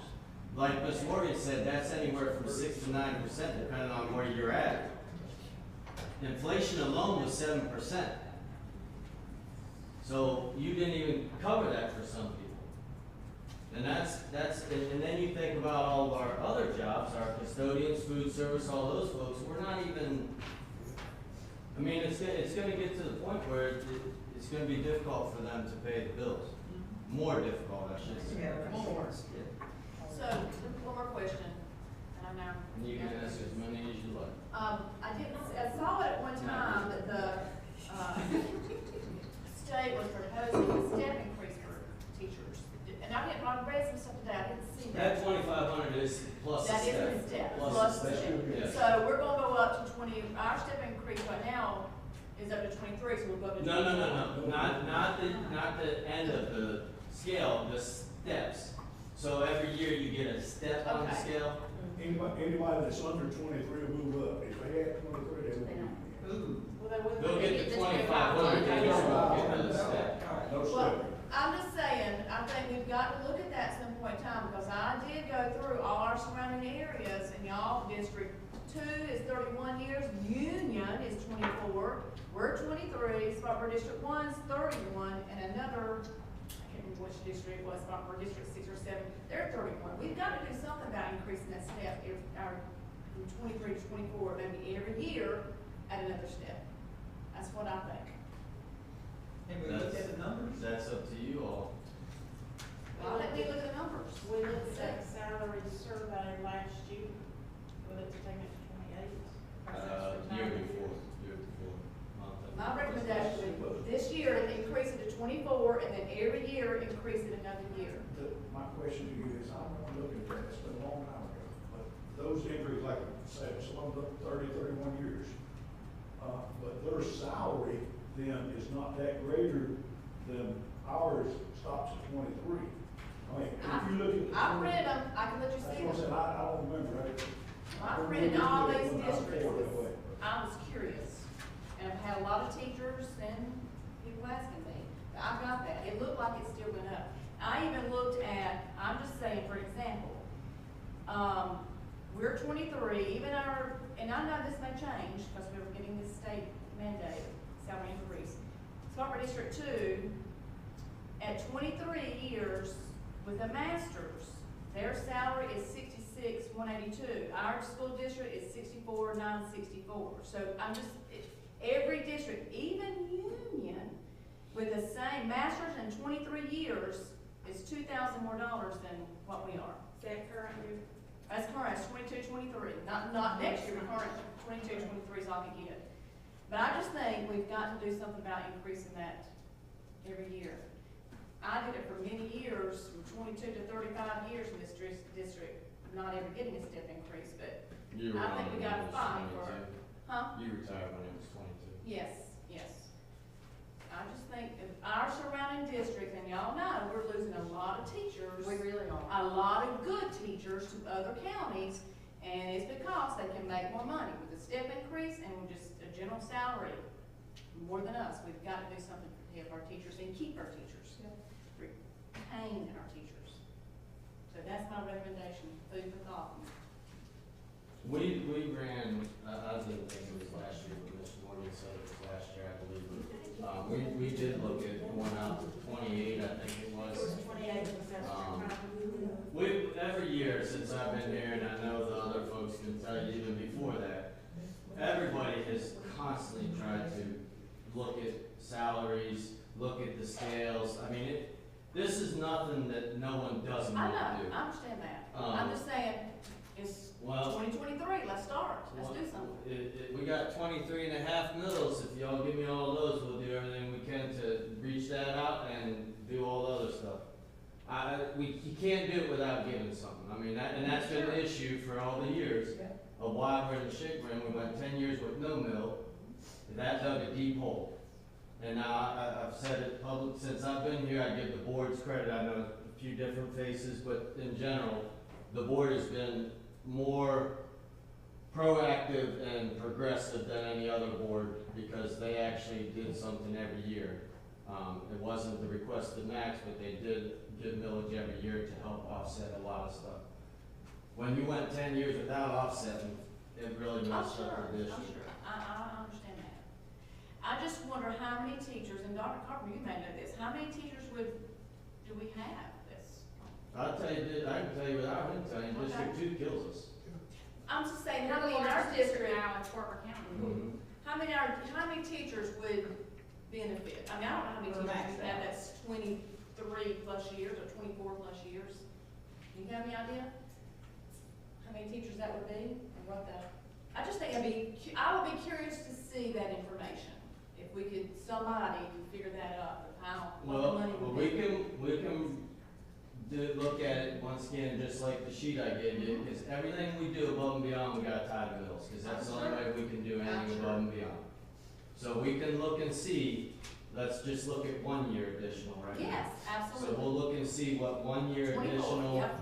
added to the scale, all the scales, right? You're not just talking, I say all the skills, we look at one. so we'll look at all of them going up to 24 and what that would cost and tie it to how many mills that would be. Because I did see, like on the custodian salary schedule, they still have it at 22. It's not up to 23 on this one, unless it got cut off on my page. Bus drivers is still at 22. It's because They're 22, the teachers is that, Right, but that's even for teachers though. the 23 was mandated, because that's teachers. Okay, that's the okay. state. The state is at 23 now. So I get, well, That's, ours reflects the state to a T. okay. So, and it was not including the state budget to increase it to 24, to No. mandate it, right? So No. I think with our surrounding districts, even Union having 24 and everybody else having 31, I think that's something we need to look at. Do they start at 0 or they start at 1? Because if They probably started 0 because they mirror the state one, they just went out farther than the state one. To answer your So I'm question sure they about started 0. how many teachers currently, and this is current, not stepping up for the next year, but currently this year, we have 143 teachers on that 23 grade bachelor's, 18 master's. Just teachers, that doesn't count Just food teachers. service, It could custodians. be teachers or nurses, because RNs are on that same scale. Yeah, that's what I was saying. And we have how many? Yeah, so that's what I'm saying. 1 year at a time. Something. Yes, yes. I don't know the All right. exact number off the top of my head, but 6 something. Most of these are staying at 0. Yeah, they do. You ain't gotta look this Okay. long. I can tell you all of them started to, Okay. because that's what the state starts at. Mrs. Morgan, do you have, last year you gave us a printout as well for the millage, how much that would increase It's tax, in your. in taxes for each person? Yes, Tim, it's in there, it's example. Got it, okay. Sorry, I hadn't flipped, I'm Dr. Paul, sorry. I might be jumping ahead, but, what are you proposing for administrator salary increases? It's on this list, but I would love this 3 to 5, we have it in there at 3 right now. If we went to 5, that's what it would cost. The reason we went to 5 is because the state gave all state employees 5%. My suggestion to our administrators, though, is it really needs revamp because we're in a Yes. very difficult spot right now where our teachers are not, our good teachers aren't wanting to go into administration because they're making more in the classroom. Absolutely. Right. Our good administration is leaving us because they're getting compensated somewhere else. Yep. My proposal on that, and we can run the numbers and let you know what that would cost, if it's, once again, we don't wanna run 10 million different scenarios. Yeah, That's yeah, why yeah. we're here tonight to try and narrow down so that we can come in May and have what y'all want and move through this smoothly. My proposal would be that we move all the administrators to the teacher pay scale, number 1, so that they get paid for what their years are. They get paid for whatever education they have, whether it's master's, doctor, whatever. The second part of their pay would be then they get paid for their days. So you take that daily rate at 190, times it by whatever their contract is, like elementary APs are only 200, middle school's 210, high school's 215. So you would times that day by that daily rate. That's gonna put them up there much better. And then we do a supplement for each one of them. Principals, APs, all that. And then we can be more competitive. Because right now, we don't even pay for the days really. You're right. Because we have the ranges. So they're not even being paid, just paying their days. In some of the cases we looked at, they went up just paying them the days. So then there is no more argument, I came from this district and I made X amount of dollars and we finagle and move them into this range and now I came with less years than you and I'm making more than you and Yeah, it's crazy. you know the issues, you've It's been a crazy. part of Oh, it. yeah, oh, yeah. That eliminates it because now everybody's being paid on what their years are, what education they have, what the job is, it's fair. No more grandfathered in the old scale, it's something new for everybody. And then it eliminates a lot of the other nonsense that we've had, you know, Billy's on this scale, he's on this scale, you're on, depending on when you came into the, Yeah. eliminate all that and say this is what it is and move on. And there is legislation, which I think is probably gonna pass, that, they're gonna allow teachers to get out of their contract with 10-day window, because budgets won't be done before they sign their contract. Wow. Yeah, I'm pretty sure it's going through too. So, if we don't do something, that gives them an additional 10 days to say, okay, well, see ya. And that is always gonna be the problem, because state law says contracts are due when? The 11th of May. When have any of you ever seen the budgets done by the 11th of May? They never are. So it's all, every year that's gonna be an issue, that they're gonna get an additional 10-day window that they can back out of their contracts without any repercussion. So do you know how much, your proposal that you just laid out, how much would that cost? For them, that's what I'm saying, I can run that, if that's something that y'all wanna Oh, I do. got We didn't wanna run 10 million different scenarios, that's So you'll why have a force. we did from the 3% to the 5% there, but I like that better because it's fair, it's consistent, there's no more, this person came in and made more than me, got less, it's even. It's across the board, fair and consistent. Dr. Paul, what are you doing with those people that, have had their salaries frozen? My proposal is that we do away with all those. We do away with all the other scales and put everybody equal. Put everybody, anybody come because, out on the- now, the only issue is if there are a couple, and by a couple, very few, that we may have to freeze for a few years until their pay catches up with where they're at. Because some of them, I don't wanna say overpaid, because I don't think anybody in education is overpaid, but where they're at would exceed the scale that we're talking about. So what we do with them is leave them until their pay comes, because the other advantage to this system is now the administrators get a raise every year because they're paid off the teacher scale first. So every time that teacher scale goes up, they go up. So you don't have the issue anymore of teachers catching administrators. and then people not wanting to go in it and leave and all that, so that's, I think it's the best system. How do you feel, Dr. Fall, about the mandatory, administrator retirement? Lifting that. We're gonna lose some good administrators in the next 2, 3, 4. I mean, I know why this Well, board did it, but I'm just wondering. I have mixed feelings on it. When we did that, there was a few administrators there that I think, not only myself, but this board, the district as a whole, there was a few of them that we hated to see it impact. Right. I think the thought process behind it was is we were losing a lot of other talent because there was no room to move up. Like I said, you can look at it. But the environment's both ways. changed, so would you agree? The environment has changed. There is a shortage of teachers. There's a national principal shortage, a national superintendent shortage. I mean, it's pretty much every position anymore there's a shortage. So That was one the thing. atmosphere has definitely changed. That was one of the things when, Atmosphere has changed, but if we don't change it where a teacher can make more money by moving to administrator, they're not gonna wanna go to STEAM. that's why I think the way he's proposing it, that can happen. But, lost my train of thought. I just think we need to look at those, I'm not gonna say a name. There is an assistant principal. I just had this conversation with the other day. Great employee. I mean, top notch, probably be a principal before too long.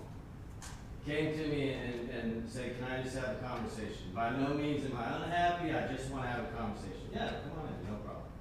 Sat down, started talking to me, and this year, they will make, without any of the raises, because this was before the $2,500 or anything, or before they know what we're gonna do for administration. If everything stayed the way it is, and the teachers got the $2,500, that person would make $5 more right now. Once the $2,500 kicks in, they would make 20 cents less a day, staying as an administrator than what they'd make in the classroom.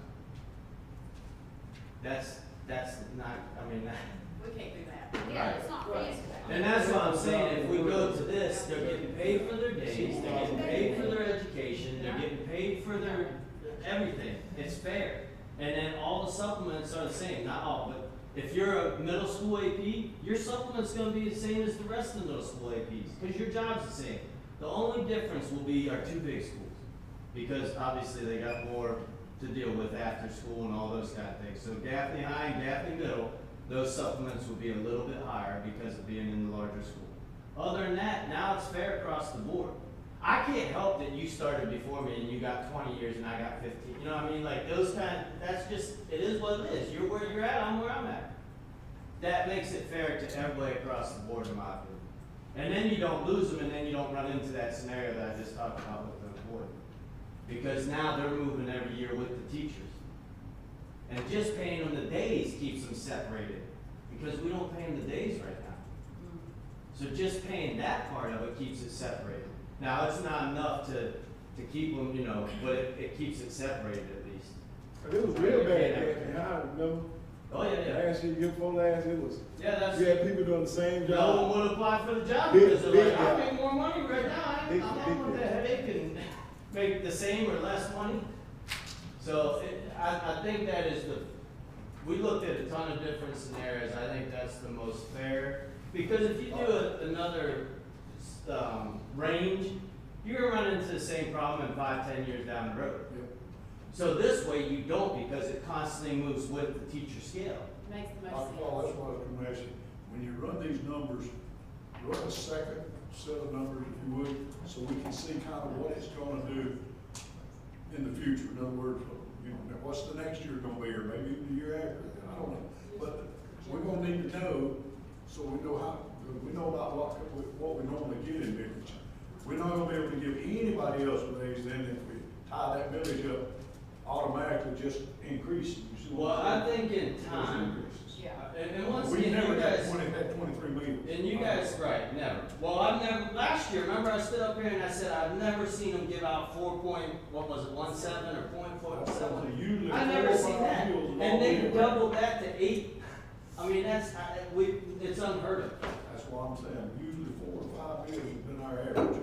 But if we just do that for the administrators, I think we'll be okay moving forward. I don't know what it's gonna be, I can take a rough guess, because if they stick to Well, the like I say, governor's if plan. everybody stayed the same, no change, we know like if it changes, it's gonna make a change. How much more would it be adding the next year in? Well, They gonna be moving up in that teacher. Let's do this, if you want a guesstimate on the future, we do know that the state is moving towards the governor's plan of $50,000 being the minimum teacher pay by 2026. So we could look at that as a kind of a future predictor maybe. I'm just saying, we gotta know that we're gonna be able to cover it. I think we will, because as every year, you know, the revenue goes up, but once we catch up with our millage issue, if I'm still around, who knows, but once we catch up, and it's gonna be a long time, it's not something even if we did 23.5, that isn't digging us out of a 10-year hole. It's not. It'll help tremendously and be able to do stuff right now. But the difference with our district from most other districts, they do it every year, a 1 to 2 to 3 millage every year. They have it built in that that's every year it gets added on there, so that people don't feel it. It's 1 to 2, 3 mills is nothing. I mean, that's literally pennies on the dollar.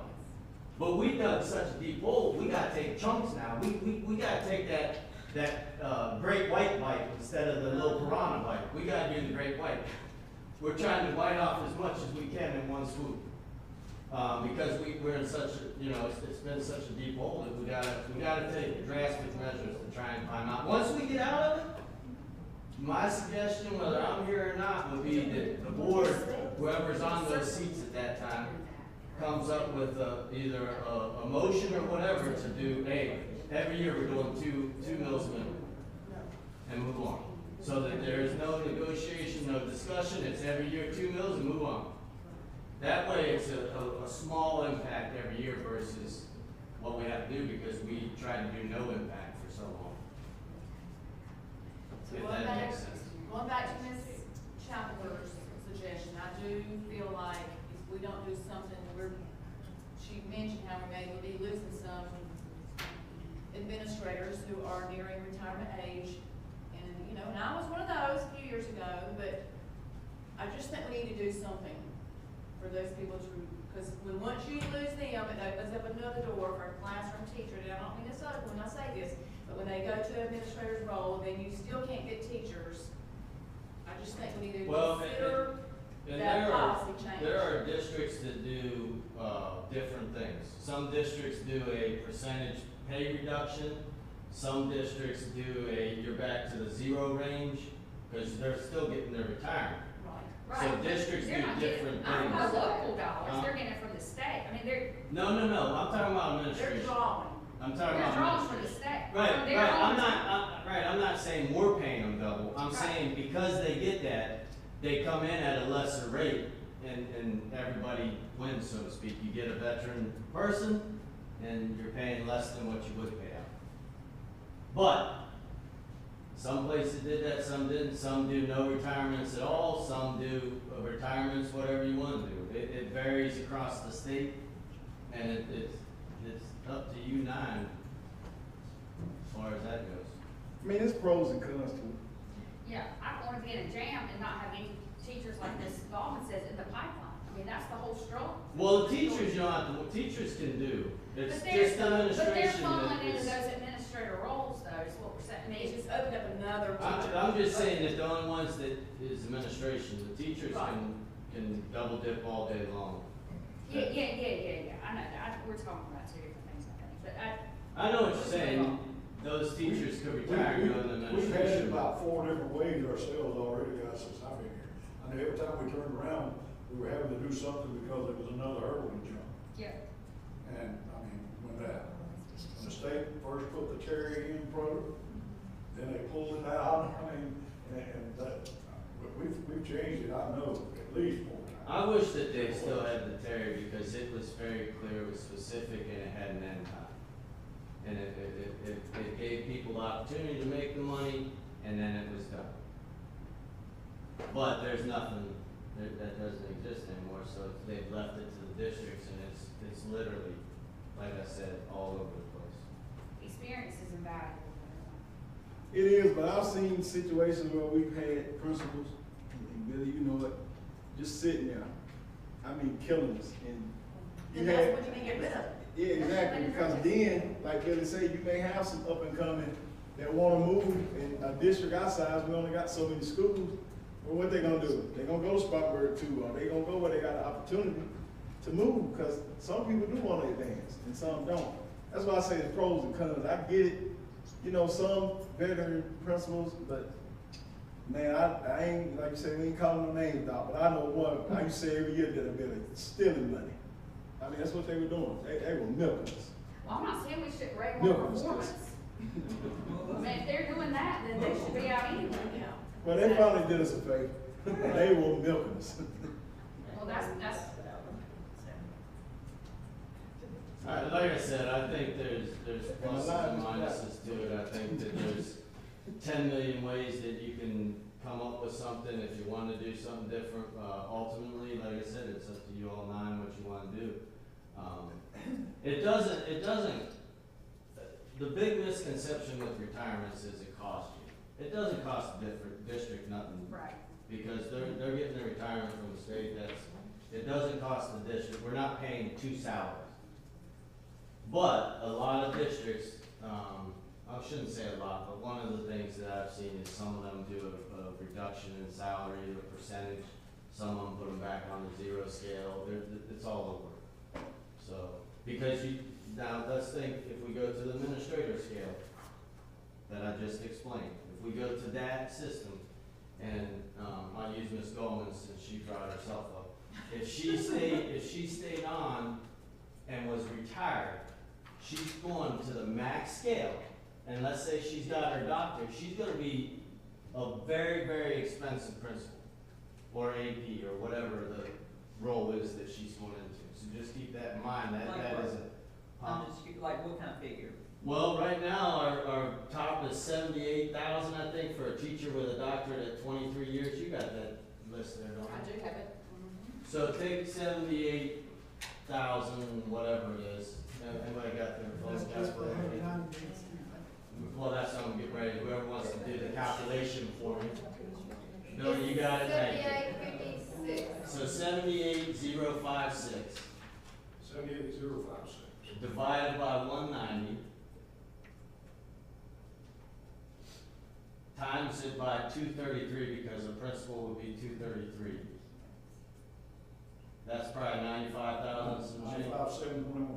Now, whatever supplement, which in my calculations, let's say they're Daphne High School, that supplement is 30 grand.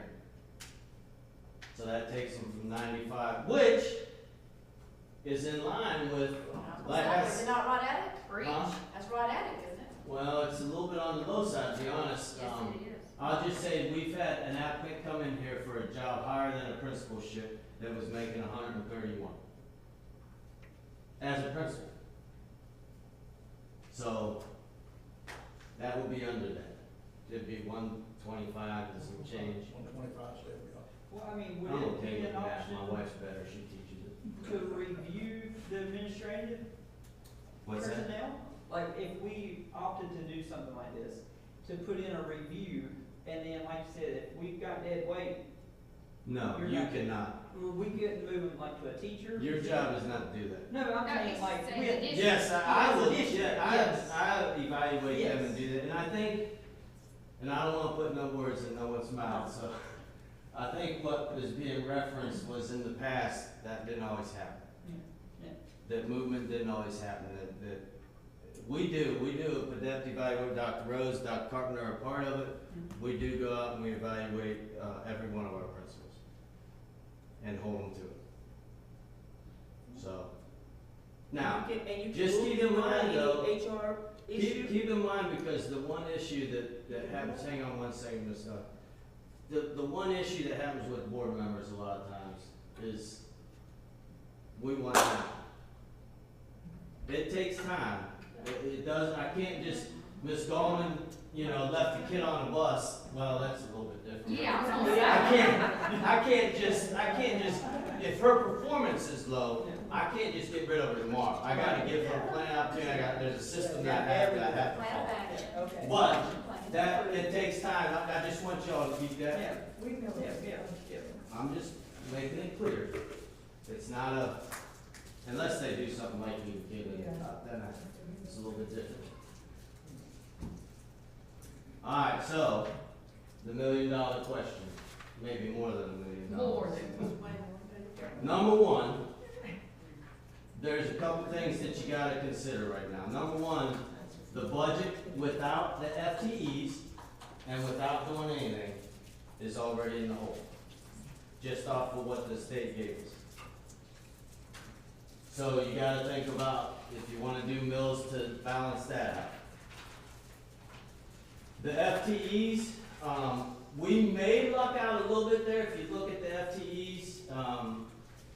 The CTE positions, that may work itself out because there is legislation to pay people for their previous experience.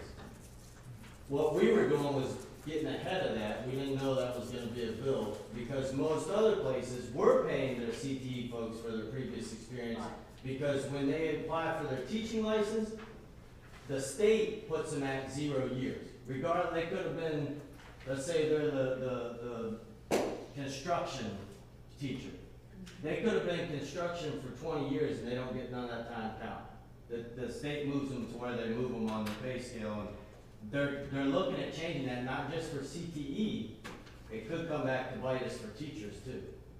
And they're talking about retro. So if they pass that bill, it could impact us. And that's why Sherry put disclaimers on every one of the slides that this is subject to what we get from the state finally. So if they do that, like Ms. Shackford, let's say she teaches math and she did something else, I don't know, business or something that relates to the math that she could show, the state may turn around and give her 5 years experience. We have to adjust her pay and everything now for 5 years. You saying that, can I ask you a question? I've been getting asked this, and I'm glad you said it, you made me think. At the I-Square, you know, a lot of them teach a trade. They get paid off their years of experience. I mean, they don't. But a lot That's of what this is fixing for them. So that's gonna fix it for them. Yes. Because I know, man, I done had about 5 or 6 of them ask me, when we started. Because most other Kate centers have done that. Yeah. And we're losing them to Right, us. and we have been losing. That's why that's on there. But like, that may fix itself if this legislation passes. Have you heard much on that one, Billy? I haven't heard much on it. I don't know where they're at with it, but it's, if they pass it, it's not just for Kate. It's for all educators, teachers. But if they don't pass it. Yeah. If they don't pass it, that's still in there and you know what that's gonna be. Okay, so would that require a policy change from us to say that we're gonna pay all of the folks? I mean, because this is just like 7 people. No, because that's his office, when they go in and look at their year experience and all that, they'll now be able to count that. If we do this. Is it a number we gonna cap it at, 15, 20? For years? Years experience? You can. If you got 20 years and you wanna come teach, and I would love to have your knowledge and pass it on to. But I'm just asking, cause the teachers max out 23 years. I mean, we can say that, and whatever, Yeah. look back I at feel like there 23. needs to be a So they policy. had 30, they'd be at 23. Yeah. Or if we approve the 24 step, We'll we'll be need to be at 24. Yes, they can't I like have them that. higher than the teachers. They will be seen. Now, on the FTE list, can I have y'all's attention for a quick sec? On the FTE list, this is very, very, very important. And I don't know how else to ask this, but those positions are crucial. The teaching, like the 2nd grade, I forget what all they are. 6th grade. Third grade. Those classroom teacher positions are crucial and need approved as soon as possible because we're losing candidates right now. What is CODA? Yeah, I was gonna ask. Certified Occupational Therapist Assistant. Say it again, I'm And sorry. OT assistant. Okay, gotcha. Dr. Falls, what about the, position? No less. I said Dr. Falls. Did I put your surname? I'm so sorry. Excuse. We've been here for a second. Anyways. Dr. Falls, what about all the positions that with the bond, what, they've already been taken care of? Those They're are not listed current in the budget. positions, they're not new positions. This is new, These are new positions. and those are Gotcha. based off of numbers. Right, okay, I got you. So These are anything only that we new need to do positions. tonight to try to approve this, so we get moving, so we don't lose the If you all would approve those classroom and know that you're carrying those, regardless of what you end up doing budget-wise, the sooner you can approve those, the sooner Dr. Carpenter can put them out to get applicants. And the longer we wait, the less applicants out there. That's why those are so important right How many classroom positions do we have?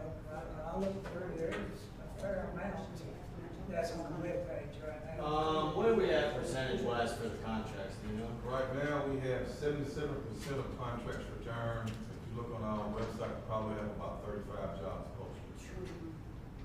As teachers, teaching positions or all positions? All positions. Okay. And that's not crazy at this time. If it's in July and we still got a whole bunch, then that's a problem. And it's a moving target because it changes every day. I mean, take positions down, put positions up. And some of those will get taken down when people turn their contract in. You know, there's always that group that procrastinates and, yeah, I'm gonna sign it tomorrow, and they forget when tomorrow comes, and then there's others that are looking for jobs and waiting to hear back, so not all of them's gonna get the job, so they'll end up, you know, so we'll be okay. I'm not real stressed about that. Dr. Harper, do we have a pool out there? Do we have some good candidates for positions? We do, but we have to get the job posted in order for them to apply. That's why these are so important, because if we have to wait all the way till second reading on the teaching positions, that's June. Right.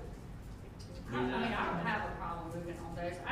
I will just say that under the other positions, if funding is available, I know just firsthand knowledge that secretary at Limestone Central, they don't have a full-time secretary.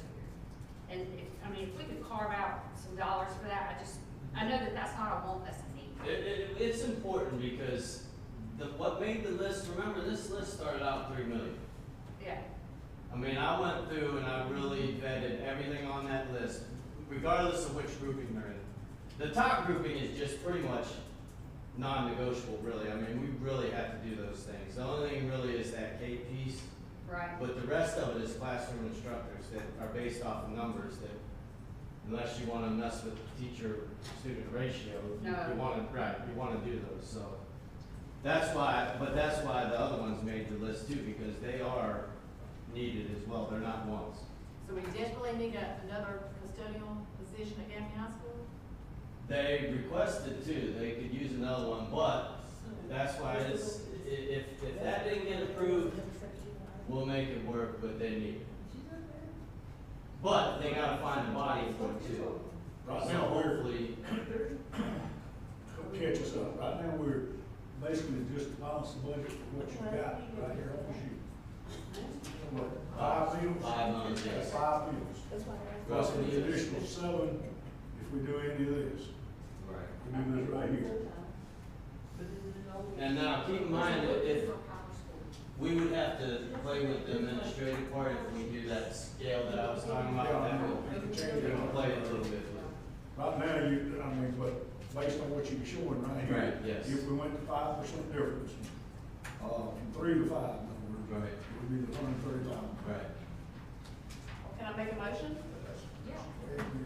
I make a motion to approve these positions that are needed at the top, these FTE positions, except for custodian. I'm wanting to exclude custodian. For teacher position. That's 1, 2, 3, 4. 4 teacher positions at middle, primary, middle, primary, and Gracie Pond. Those Kate positions. I know that maintenance is an issue. Well, that's a minimal amount though, if you look at that. That is a amount. very small amount. Yeah, yes. I would leave that if I was, you guys do what you want, but that's so I- minimal. My recommendation is to approve all those FTEs except for the custodial position at Gaffney High School for the 23-24 school year.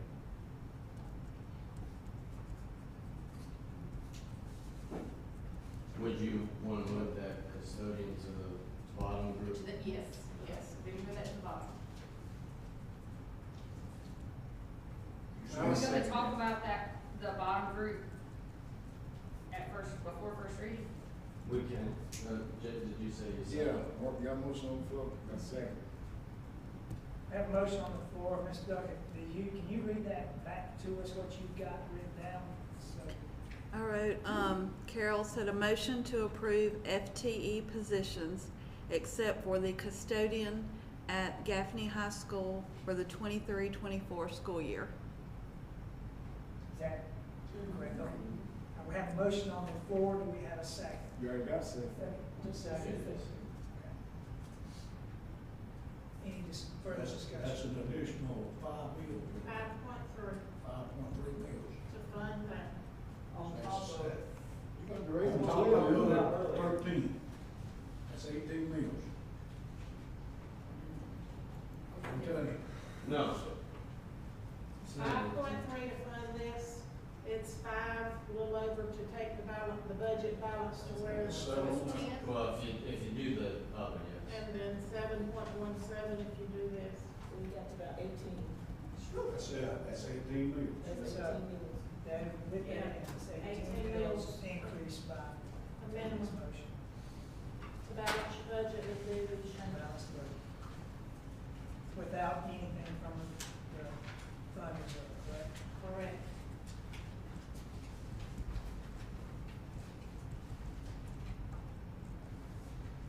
If we're going to consider these positions, we need to get them posted.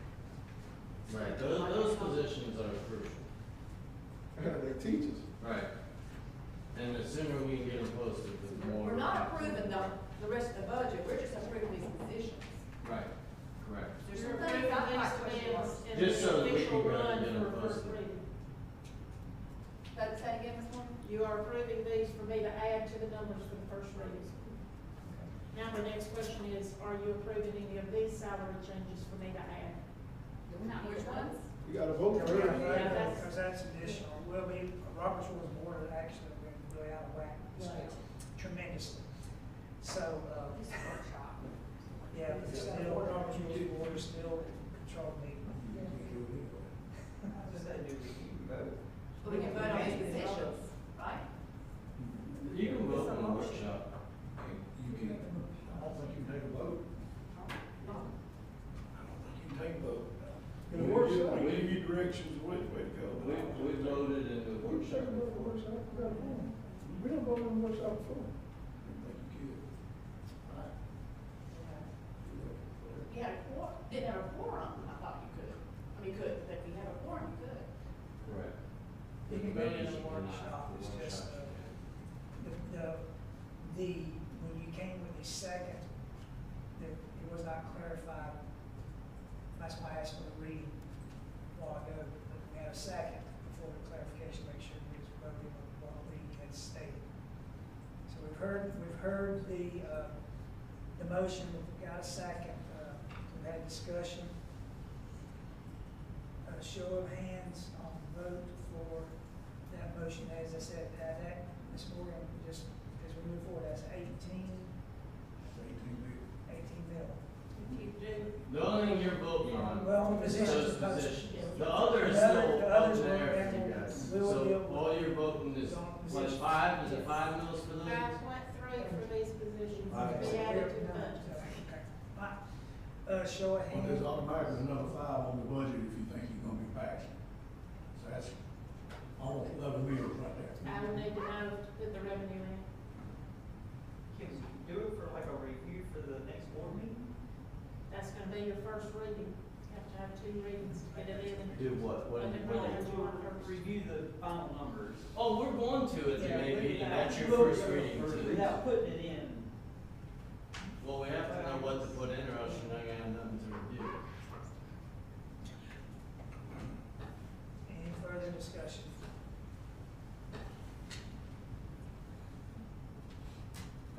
Show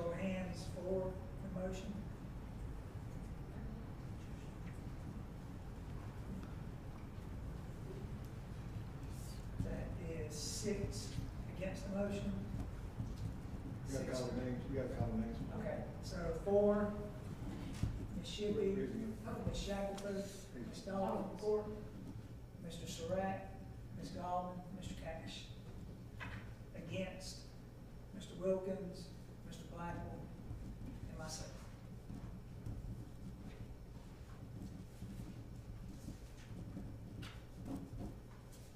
Motion's passed by majority. Now, the next big thing, and this is not that it's in stone in the budget, this is, I need to know what you all wanna do for us to run for the first reading, so that you'll have, in other words, if you're good with, this as is, or if you're good with this and me changing the administration to what I was telling you, we need the clarity of what you want to see when we run it. Doesn't mean you're voting for this. You're not voting for this. I just need to know what you want to see for clarity so that when we run for first reading, what you all want is in there. Dr. Fall, I'm gonna speak for myself. I definitely agree with you on the subs and custodian, the bus monitor, everybody. But in my opinion, given the way our meal increase is gonna be looking, based off some of the numbers, like you say, we playing catch up, that's part of the problem. And that's unfortunate, but in my opinion, I mean, some of the people we talking about taking up, like we say, they already, behind with inflation. That admin part that we discussed about moving the, and I agree with it, but that may not get to happen this year, because of what we're gonna have to do already. I mean, like you say, we needed the teacher positions, I agree with you. The kids, especially elementary, you wanna keep that number as low as you can per teacher, pupil per teacher, I agree. Just for clarity though, are you saying? Like I agree with the 3 to 5%. Do the 3 to 5? But I'm talking about the other part. There may not be much of a difference cost Think so? wise. That's why I want, remember, this isn't, you're not voting. Yeah, I know we're not voting, this for you to bring I back. don't wanna run 5 million things, so if you agree with that, we'll run that so that we have that number, and if not, then you got the 3 to 5 already It's right crazy. there. That's all I'm saying, I wanna know if that's in the direction y'all wanna go so that we know what to run for you. You're not voting on anything else right now. I'd just like to see the numbers. So the administration scale, But I you like all this. have those, is that fine? I like this. Yes. Everybody's okay with that part of it? With the dollar increase. Just the administration is their only, Yeah. so that you can see what it looks like, the two differences. I just want to carry, I'm sorry, you done? No, yeah, go ahead. All right, mine is pretty subject. I know, like I said, the request for these teachers and things like that, I know our student count is up a couple hundred out there, but I mean, with these charter schools possibly coming on, we're gonna be losing, are we not gonna have any teachers? Maybe some schools that have a teacher that they don't need, once all these kids are gone?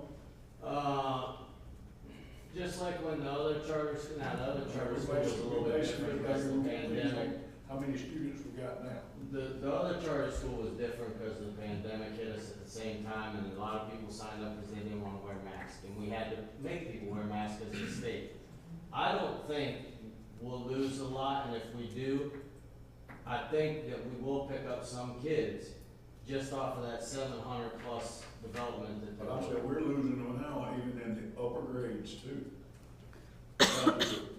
Charter. Well, we lose every year, I mean, charter, private, homeschool, I mean, we lose probably, 300 kids or so? But I'm just saying, they're taking theirs up, the classroom up to what, 8th grade, 8th, 9th grade? Yeah, they're gonna go to 8. To 8. 8th grade? That's what I'm saying, are we? But do we just have a gain of 120? I don't We know just had a that, gain of 120 students. Yeah, I know.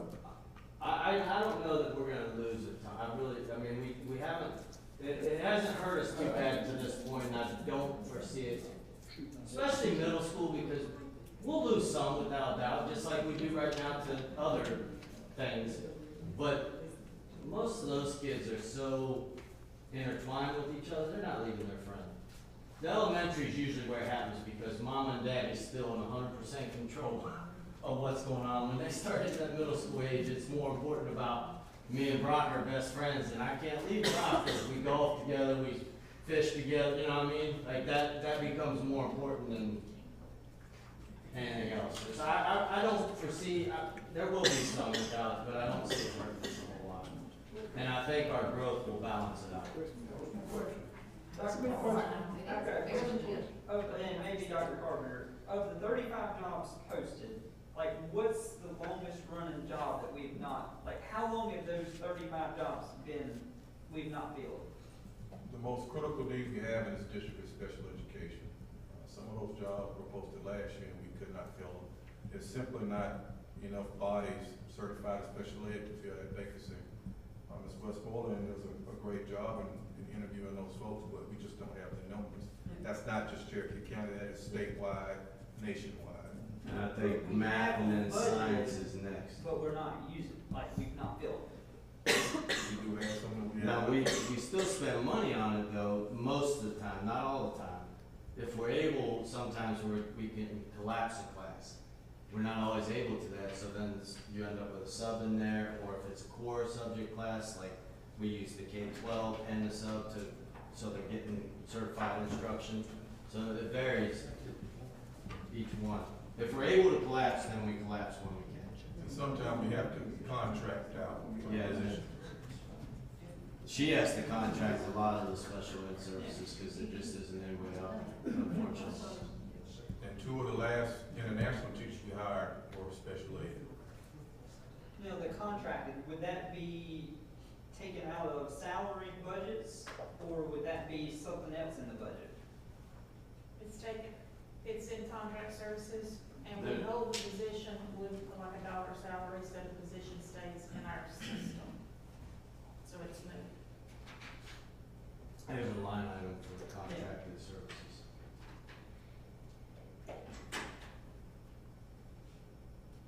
Is there anything else that? Are we going over capital? Yes, we are. Oh, yes. I forgot about capital, thank you. For clarification, we're going to add positions other than all the additional positions Except for the custodian on that top portion. Not to include the secretary, not just the specific. That wasn't on the top No, line. it was the bottom. We're Yeah. gonna add those, and you want me to add the salary increases that we proposed with the 7.17 millage equivalent into the next row of numbers. Yes, Okay, and you want the revenue increase to reflect the other offset fees. yes. And just because Ms. Bradley's sitting out there, it doesn't mean you're not getting the assistance still. We know it's a need, but those we gotta get posted right away. That was the whole point of that vote. I didn't want her to feel like she's, oh, I didn't want her to come out. It's been 2 years, no more days than gonna make a difference. Let's talk about capital for a little bit. And I'll keep it brief. As I stated before, we have funding coming in at a minimum $4 million in our next bond that's closing. So we have taken a list that was originally $9 million plus in request and chiseled it down, for lack of a better term, to $3,049,430. You've had this list for a few days now. Do you have any specific questions about any item on there? I'll try to answer those. Yes, Ms. Morgan. Just a quick question. Past budgets for the past 4 or 5 years under maintenance, we have vehicles.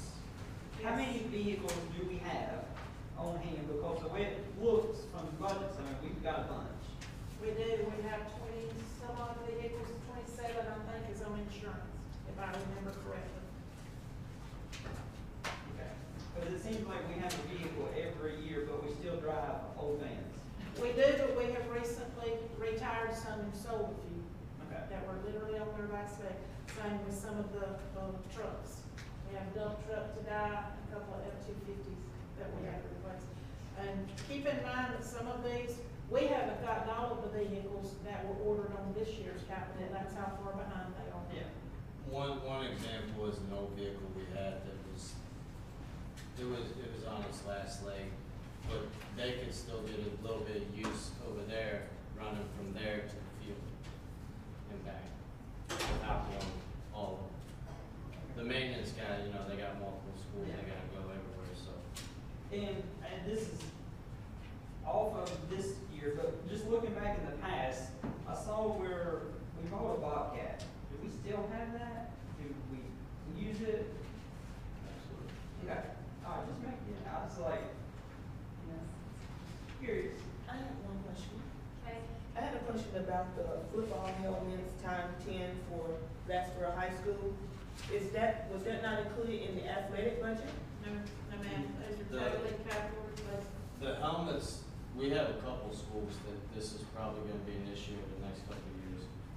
They have a 2-year shelf life that they have to get recertified every 2 years. At 10, I think it's 10 years. 10 years, yeah, they got. 10 years, they're done. Uh-huh. Like a car seat. We have a lot of helmets that didn't go through the 2-year process and are reaching that 10-year process. And they're expensive to replace, very expensive. So that's why we're trying to do a big bulk on the capital. And it wasn't just, so we be on record, I was not just picking on Blacksburg. Even under all the things under athletics for Blacksburg and for Gaffney High, I was just trying to figure out why they were not included on the athletic. The reconditioning of some helmets is usually in the athletic equipment number, but that's reconditioning, that is not replacing. This is total replacing. Expensive.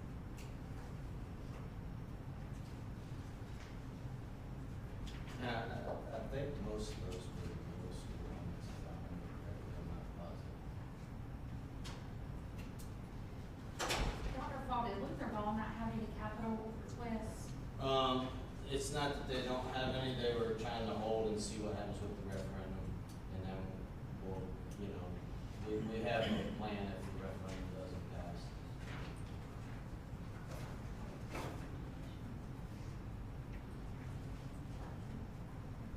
What are the issues with the serving line, like the one at Gaffney Middle? I would have to ask Some Sandy. units are out. There are certain ones, I think we've replaced 2 this year in some of the schools that came up. Some of the units under them are out, so they have to make sure they put cold in that particular one. These serving lines have reached the end of life and they have to be replaced. About 4 of them. Okay, Blacksburg High. Yes, ma'am.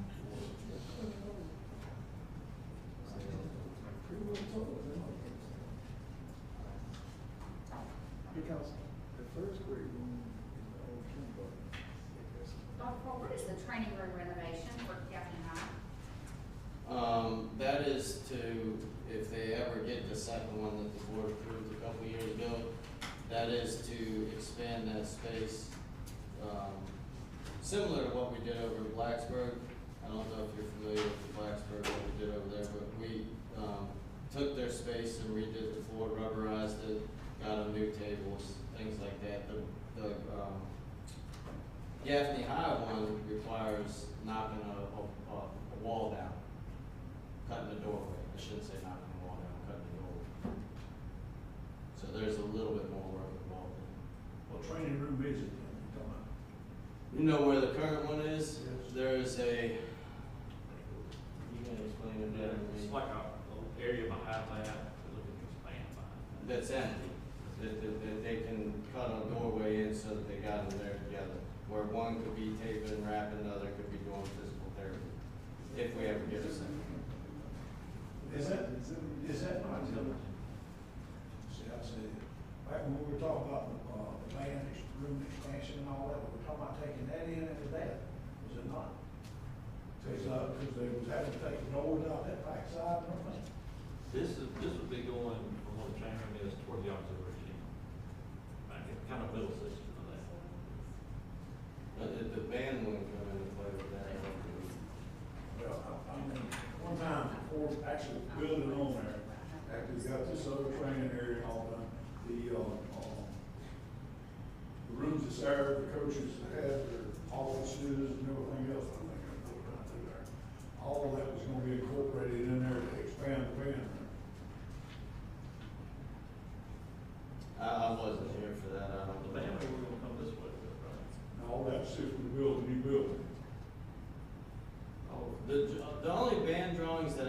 seen, and I wasn't a part of, it had it coming off where the band room is, coming out towards the new weight room. Had it where those doors gonna have to be put on the backside and everything. Well, that initial, I know what you're talking about. They had a gym and everything in there. They had another gym in those drawings. There was additional other than just the band room. There was additional stuff in that drawing. Because the band room, all the drawings I've seen, and I wasn't here, so I'm not, if that's what you remember, you're probably right, I wasn't here. But the drawings that I seen, the band room came out towards the weight room, where we built the weight room, it came out that direction. Now, there was some other things in there that branched off of it. There was another auxiliary gym. I'm trying to think of what else there was. Yeah, a wrestling room. There was a wrestling room. That was the gym space that I was thinking of. Like for my gym, it needs to be painted. Oh yeah. It's bad. Oh yeah. But 31, and I think that's nice. No? They gotta get lifts and everything else in there. It's just. I mean, it needs it. It does. All right, going back, I know Mr. Blackwell said this was an issue back at, I'm looking at food service now, car rent, cafeteria. Did that issue get fixed? Okay, so that's been done. Okay, all right. And the other issue they have out there is the freezer. The outdoor freezer, the roof doesn't go all the way over. So the freezer is Rusty. right. It's rusting because the rain, everything is. So that on there is to expand that roof to cover that so that we can hopefully salvage it and not need a new freezer. That's what we say, we're looking at before, talking about possibly going to change that freezer. Right, because if we don't do that roof, it's gonna happen all the time. You're gonna constantly be replacing freezers out there. Doc, what about this, all this area going into ninth grade, landscaping, picnic, Yeah, that's my next question. in the front of ninth grade campus? I mean, I know it's needed. Have you but been it's a over lot. and seen I ain't what seen he it from the did? ninth grade campus. I know what he did at the high school. He wants to showed me do that. something similar over on the ninth grade side. He wants to create more outdoor spaces for the kids. Because prior to, the only thing really they had, there was no real seating out there where he did it. If y'all haven't seen, he used Dickens' money and put some picnic tables and some shade area and stuff. I mean, it looks really nice. He's trying to incorporate more because there was no real outdoor seating for him. There was a few old picnic tables thrown out there, but it was in the grass. It would be muddy when it got wet, those kind of things. So he's trying to incorporate some of that. If you want, I can have him here to fight that for you in May, but that's what he's trying to do. I'm questioning that. Dr. Fall, without the S, what all goes into district miscellaneous for $300,000? We do a lot of things. If you remember the budget we gave you last time, I listed out all the things that we bought with miscellaneous. There was heater or something. There anything from maintenance stuff that wasn't budgeted to anything. So now why does that go into district miscellaneous instead of going into the school actually asking? Because it goes to the school. We don't know what's gonna pop up at what school, so that's why we do the miscellaneous, so that we can cover, whatever. I understand. What about the arts programs? There's money in there for the arts program again, I think, There's 200,000, I Yeah, didn't know 200. specifically what that would. well, most of our last go-around was focused on high school. So this go-around, we wanna look at the middle schools and see how we can help improve those programs as well. And that, that money it's gonna be there as long as I'm here, because our arts programs are not funded appropriately, in my opinion. They're not taken care of appropriately. We're trying to change that culture and that mindset, because if y'all went to the Art Expo, we got some very, very, very, very talented kids. So We do have we know kids. what that money would go to? What's that? Like specifically, do we know what that money would be used for? Is It it just? just depends on their list and what we can fit in there, and, you'll know once we spend it, like we did with the other miscellaneous. You'll get that every so often, that printout of what it went to. But it goes to the schools. Will that be to initiate some of the art programs that we said we were going to do when we closed the 3 schools? Like what? Give me an example. Oh my goodness. I'll email you because I got an email from one of the teachers at Blacksburg about that, so. Now, when we did the last funding, we had more of a list than what we could afford. So not everybody got everything, but they didn't understand that. And a lot of the people that didn't get was middle school, and that's why I said this go around, we're focusing more on the middle school side, trying to pick up what we couldn't get out of the initial list. But I'll be Yeah, in contact email with you me. about that, Email thank me. you so much. I've Yeah. got, actually, put down 3 things. The first one, is that enough parking spots for car rent? I've come by there in the mornings and there's people parked everywhere. You can ask Billy, I'll tell you. we have crossed, here's the issue though, we have looked at this how many times? I mean, we've looked at it.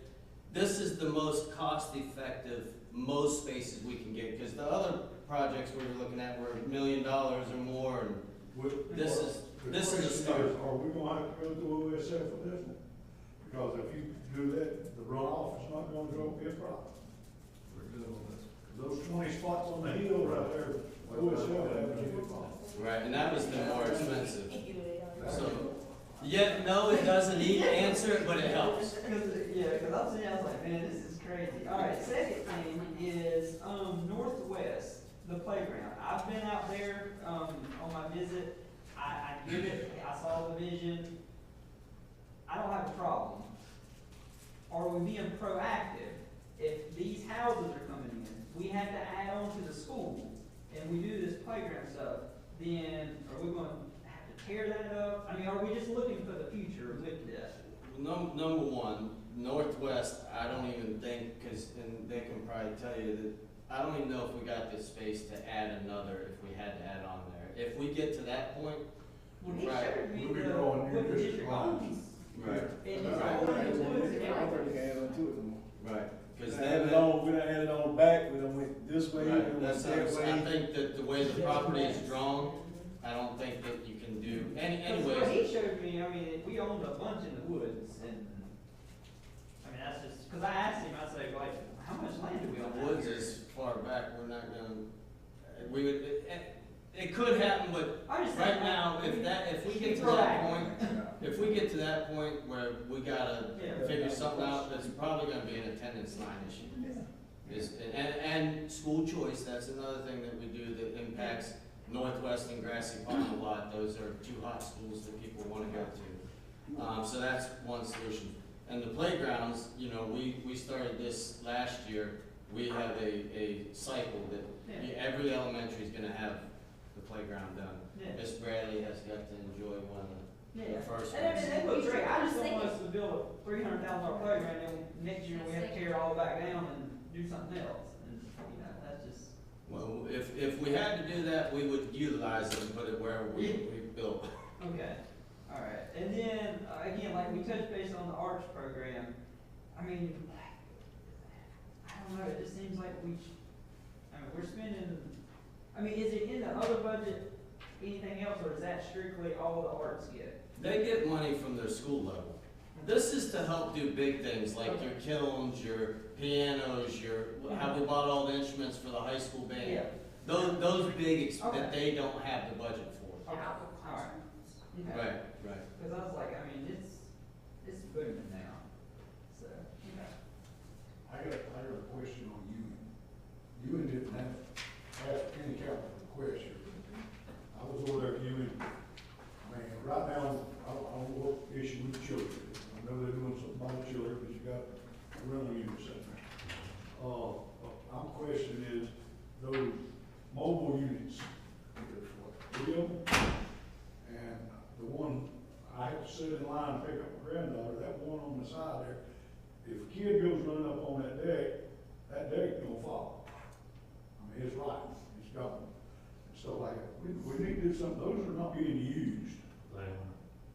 We tore one of them down, didn't we? We tried to sell some of them, and that, I'm just saying, people we gotta do promised and they something, didn't show up. it's a The liability. biggest thing is when you start to tear it down, you've gotta have all the asbestos stuff with it. Gotta have what? The asbestos checks and everything with it.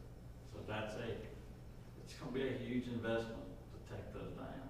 We're gonna have to do something, somebody's gonna get hurt. Those kids, I watch them coming out through there when they're leaving school. I mean, that's where the pickup line. We have tried multiple. I'll go out and look at it tomorrow and see what we can come up Power with. does it. I mean, your answer is just- Yeah, we totally shut them down because they were dangerous then. And I thought we tore one of them down or got rid of one. We got rid of one of them, and then we have promises the others are gonna buy, and they never showed up. So, it's just moving them, they're just too bad, but we've tried to donate to the fire department for things, and they won't take them because of that asbestos. So as soon as we start doing, we've got to make sure all that's taken care of. I'll go out and we'll come up with a plan for them. And that's some of the things miscellaneous that when we have those kind of things pop up, that's what the miscellaneous is for. I have a question. Yes, ma'am. Todd, Other information technology, the desk phone replacement? It's not really a replacement, it's. That's to put them in all the classrooms that we already So did. it's not in the replacement. high No, school. ma'am. Okay. They don't have, we don't have them in the classroom, so we've done high school, middle school, and now it's elementary. Okay. For the classroom. All right, and then secure the vestibule for women's detention system. I thought we had already done that. Remember when we talked about that? There's a twofold. We had security in place, yes. I'm not saying they didn't do that. But what we wanted to change on it, remember, is so that when they come in one, they buzz in the one, the other one's locked, and we gotta add the buzzer to that other one. Now, some of the schools, we might have to do some work to make it happen. Some of them is just gonna be changing out the hardware on the doors, which that's not cheap by itself, but that's what we're doing, so that there's a two buzzer system, so that that person that's at the front Two buzzer systems. can see that Ms. Gallman went through the metal detector and it's green, go ahead and buzz her in. Because right now, like at Grassy Pond, what they do, that door's wide open, I could be carrying and they have, what are they doing to stop me? So until, that's what we wanna do, is so that it stops them, we can see, are you green or you red? Because if you're red, then I need to get my SRO to go out and talk to you, and you might be fine, but we're not gonna buzz you in that second door if you're red. I like that. And that gives the camera and the two-way communication there. So Right. The what now? It gives us a camera to see that, Okay. as well as, two-way communication, so I can say, I'm sorry, it wasn't red. Okay. So, and then the next with the cameras for blind spots, that's just, 'cause I know we updated that a few years ago. We have got updated the principles, there's certain places that even with those, there's some blind spots throughout the district that we need to get covered. Okay. And we've been using, you know, the schools that we closed, we've been using, they've been Right, going out and pull those. putting those in place where they can. Okay. Well, Todd, while we're on you, what about those laptops? Yes, for It was scholars. recommended, that they wanted to do some programs where they need to load some software and some more, hardware-driven applications on those devices. And so the Chromebooks, they wouldn't be able to do that for them. So they want to be able to do some other development and things like that at the college is what it came out. How many students do we have at Scholarship Program? What's the number that they're at? 51, 51 and how many? 27 have been accepted for next year. What's the So we're on what's the track, decrease, the Dr. goal is to Rose? be 150. What's the decrease? So they're above There's that. 51 total. Just around. And next year, we'll have 27 accepted. In addition to the 51? Oh, okay, thank you. We have some that are graduating, but I think our graduating class is 11. Oh, okay. And the 4 million we saved, The 4.6? yeah, 4.6, does that affect any of this, or what? That goes in your fund balance. All right. Last question. Maybe. Softball fields. And, still get calls about that. We have said that we're gonna hold off on that until we see what happens with the referendum, because those aren't our fields. Yes, the county was gracious and leased them out to us for a very cheap dollar for whatever it was, 30 years or whatever. It's still not ours at the end of the day. So if the referendum passes, we'll have fields right across the street. So if the referendum doesn't pass, then we'll move back to that plan and get that done as quick as you all give me authority to do it. We shouldn't be in that close, because they supposed to put some baseball and softball field down there in the corner, you know, and they put this, I know. So on that, do we have to vote as a board and then it goes to vote What? on the referendum? Yes, you guys will have an official vote on that. So when does that come down the line? Either May or June, we're gonna do it because we wanna try and have it out. We're finishing up the process of the RFP. Remember I told you all we put an RFP out for it? We're finishing that process up to name one or two. We can pick more than one if we want. And then, Do we have a plan of what it all entails, or? yes and no. We've had multiple meetings prior to you all. I know you're new. We've talked about various things. It's a difficult challenge, and that's when we pick the RFP, part of their job, they don't get no money unless the referendum passes. But part of their job is creating because once you guys vote, we cannot do nothing with it legally. We cannot do nothing. So that, whoever gets that RFP has to go out and create a committee, raise their own money, their own advertising, all that stuff. We can get facts, but we can't get involved with we can't say, hey, you need to vote for this, because all we can do is say, you know, here's our school facility report. So once that's kind of, so you know the progression. So once we finish the RFP part, you all vote on it, then they have to take and create their committees, put it out to people, have community meetings, all those things, which we'll be a part of to a degree, but we gotta be very cautious. Yeah. Then it gets voted on, and either the community wants to do it or they don't, and then we go from there. I just had questions, and I was like, I don't know what it's all involved in. I mean.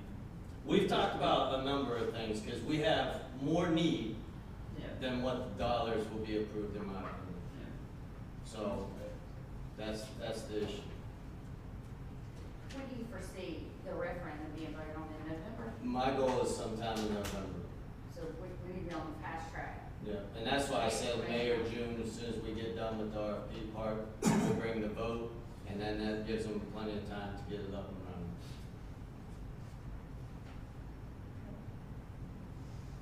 running. And you know, all you're voting is to let it go out to the voters, to make them, you know, even the RFP that we put out, they get paid nothing Yeah. unless it passes, then they get to build it. Yeah. Do you have any additional questions for Karen? I don't. I'm taking notes on that. Think our maintenance guys can change that before. Then those are bringing them toilets, $1,200. Put it in there. They have moved classrooms, they're smaller ones, moved those classrooms out, so they've got to change. Yeah, I'm saying, that kind of price before toilets. Because, correct me if I'm wrong, the first grade classrooms are the old kindergarten rooms, right? Yes.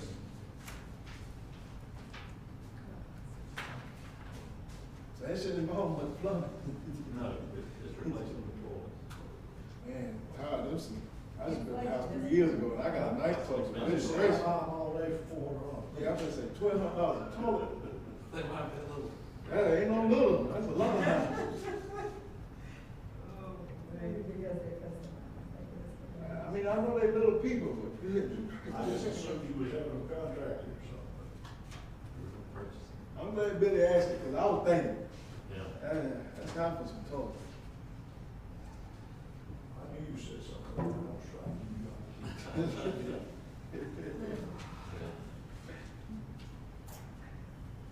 Anything else, Capital? I guess and we definitely need another 2 more activity buses. Yes. Are we, that other ones we on? We got one. You all haven't seen the social media about the one? Oh, they put up social media, they loved it so much. We got one in, the Blacksburg one should be showing up any day, I mean, Yeah, we were told it's, 30 days, 25. I've seen that one right there. Those look good. Because I know we replaced 5 or 6 of them. Guess what, we still, running the ones from 1992. Yeah. Ask me how I know. I had a ride on one. we still have a need, definitely. they're replacing on 6 and 3. 3 won't even go out because it's such bad shape. Are we gonna get rid of it? Yeah. Hey, these, maintenance vehicles right here, that you need right there, with a 250 and a van. These two we got out here, they're really not designed for maintenance like this. Can we not trade those in? Save a few dollars there? If we can't use them, what we bought them for, I don't think it's a good idea to put maintenance in them with all the glass like that. They can't put a shelf in, they can't do any of that. They're not designed. We've got one guy that goes around and hauls a lot of boxes and stuff. That's where we're gonna take that, because his vehicle is getting on up as well, so we're gonna strip it down and use it to. The other one we talked about keeping for adults, because we have, adults that go to different trainings and stuff, whether it's Spartanburg, Columbia, or out of state. So we talked about keeping one. We're gonna try and repurpose them before because with vehicles you lose. Now, we might be all right the way the market is right now, I don't know. But the only place we can put them out on gov deals, and that doesn't, someone gets a deal. So we're trying to look at different ways we can repurpose. I just say that they're not designed for maintenance vehicles, right? You mentioned, but they're not designed for that. No, they're not. I was thinking more of things that maybe they didn't have to repurpose, like with shelving and stuff, maybe some other jobs. So the mail guy's been using it for right now. I say it's big overkill with them for that. Well, he's got a big one, a bigger one. Oh, we sold his today? We just sold the Chuck's mail vehicle that died. Yeah. We just sold that It was today. used when it was I've seen this in my garden. Yeah, it died, but we sold it, she just said today. That's really nothing. We try honestly, and Sherry would tell you, we try to repurpose, save money, do everything we can to try and save where we can. Is it a perfect system? Probably not, but we try to do the best that we can with it. We try to get rid of the vehicles. We try, like the old vehicle that we were able to still use just to the ball fields and back, because the guys have been driving which they need one of those, a Gator over at the high school, because that one that Ricky and Gerard's been driving is probably older than me and you combined. The brakes don't work, it's rough. Oh, I'm sure it's bad. That's how Blacksburg's was, that's why we got them. Barry Davidson did some body work on it, bring it back some. We have a lot of need, and we try, like Sherry said at the beginning, this list was $9 million. We had to go through and really prioritize what was needed and what wasn't. And from teacher input, not teacher, but from principal input, from like Todd's department, Sherry, whoever it impacted, we tried to listen to all that and come up with the best list that we could. It's difficult when you start out with 9 million, you gotta get it down to that level. These prices, they're not locked in. Nothing is, right. If the price of it goes up, then Right, we these won't are, be able to cover that. and that's budgets in general, we take the best guess we have, and we try to stay within that. And sometimes you go a little over, sometimes you're a little under. And usually at the end, it all balances out. All right, I swear it's my last question. Under Gaffney High, with all that night grade and concrete stuff, and you also under maintenance have to replace night grade storefront doors. Now, why is that right down there? One was maintenance, one was school requested. So what's the storefront doors? Income doors. Oh, I'm sorry, that's Blacksburg High. Never mind, that's Blacksburg. I know what you're talking about. I know what you're talking about. Yeah, that's needed. That is needed. Never mind. Getting in. Gotcha. We won't tell that. FYI, we are working on those areas that you brought up. One, the light, what was up with the light pole, Todd? The Blacksburg. Between the buildings. Stadium? No, it's between the buildings. Near the awning, It was to right the up. gym of it. Oh, yeah. We put a wall pack out there as well as we called you, the outside light was out. Yeah, the light was So, out on yeah. that, so that caused And more. we also had them put a wall pack on that. Since you said it's light, is there something, the big stadium lights behind the middle school? I mean, it's up, the weeds are higher than the light, they're just, What, I didn't. the stadium lights. The soft- I mean, yeah, it's a softball, and they're just, it's At beginning. what, where at? At Blacksburg. It's beginning to be like a, I don't know, it could be a hazard, I guess. Where were you talking The about? Blacksburg Behind softball, the, yeah, behind the they've got- softball? The stadium lights, I guess they took down, they're just out in the woods growing up. Oh, you talking about? Oh, you talking Yeah, about the parking lot, yeah. those two old We poles. held those to see with the new, putting the lights in, if we were gonna need to take one of those poles and put them in. Yeah. To add the lighting, but we were able to add those to the existing poles, so now we can get those out. Cause I mean, it's just growing up, it's a mess,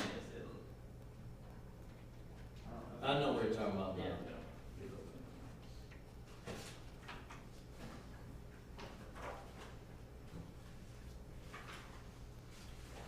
All right, what's our next step? First reading in May, changes that you requested.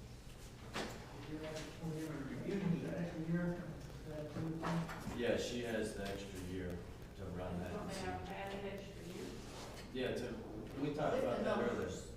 Right, right. I want to see the numbers. Not to add it to the overall, but like we did the other sheet where it shows if we did another year, it would cost 5 mils, whatever. So every scale? Yeah, every scale going out 23, or 24, I'm sorry. So you talking about five meals to the already 18 meals? No, I'm just using 5 as an example.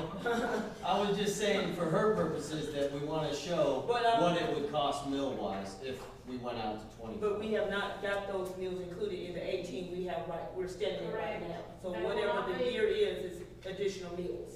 Yes, that number that you're just asking for will not be in your first reading budget. I'll decide on that will be an increase if you want that.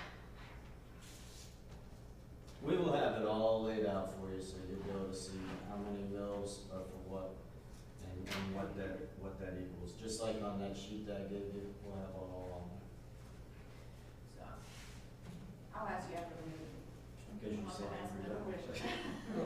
Just go ahead, just get it out. What? Last year y'all had, was it 8 bills, is that right? Was it 8 or 6? Some were paid. 6? Okay, I'm just curious. You asked for way more. Our max we had last year was, how many did we have last year? Total, do you remember? Was it 12? 12 sticking in my head for some reason. Was it 12 or I think it was 12, that's why we ended at 6, we didn't have. You left 8.3, because we went ahead and used up what we had. Yeah. We left 8.3? Yeah, we only did a 4 mil increase last year. Did 6 the year before. You look on page 9, you've got a detail right up here, what we've done each year. That's the most important. So you left 8. So it's about, it was 12.3. What they have done, because, when I first got here was when they first started doing mills again. What they did was always made sure that they took care of what we were gonna owe. It was gonna expire. Right, so that they always did. And I think last year, that's what we had left that was gonna expire was 4, that's why they only did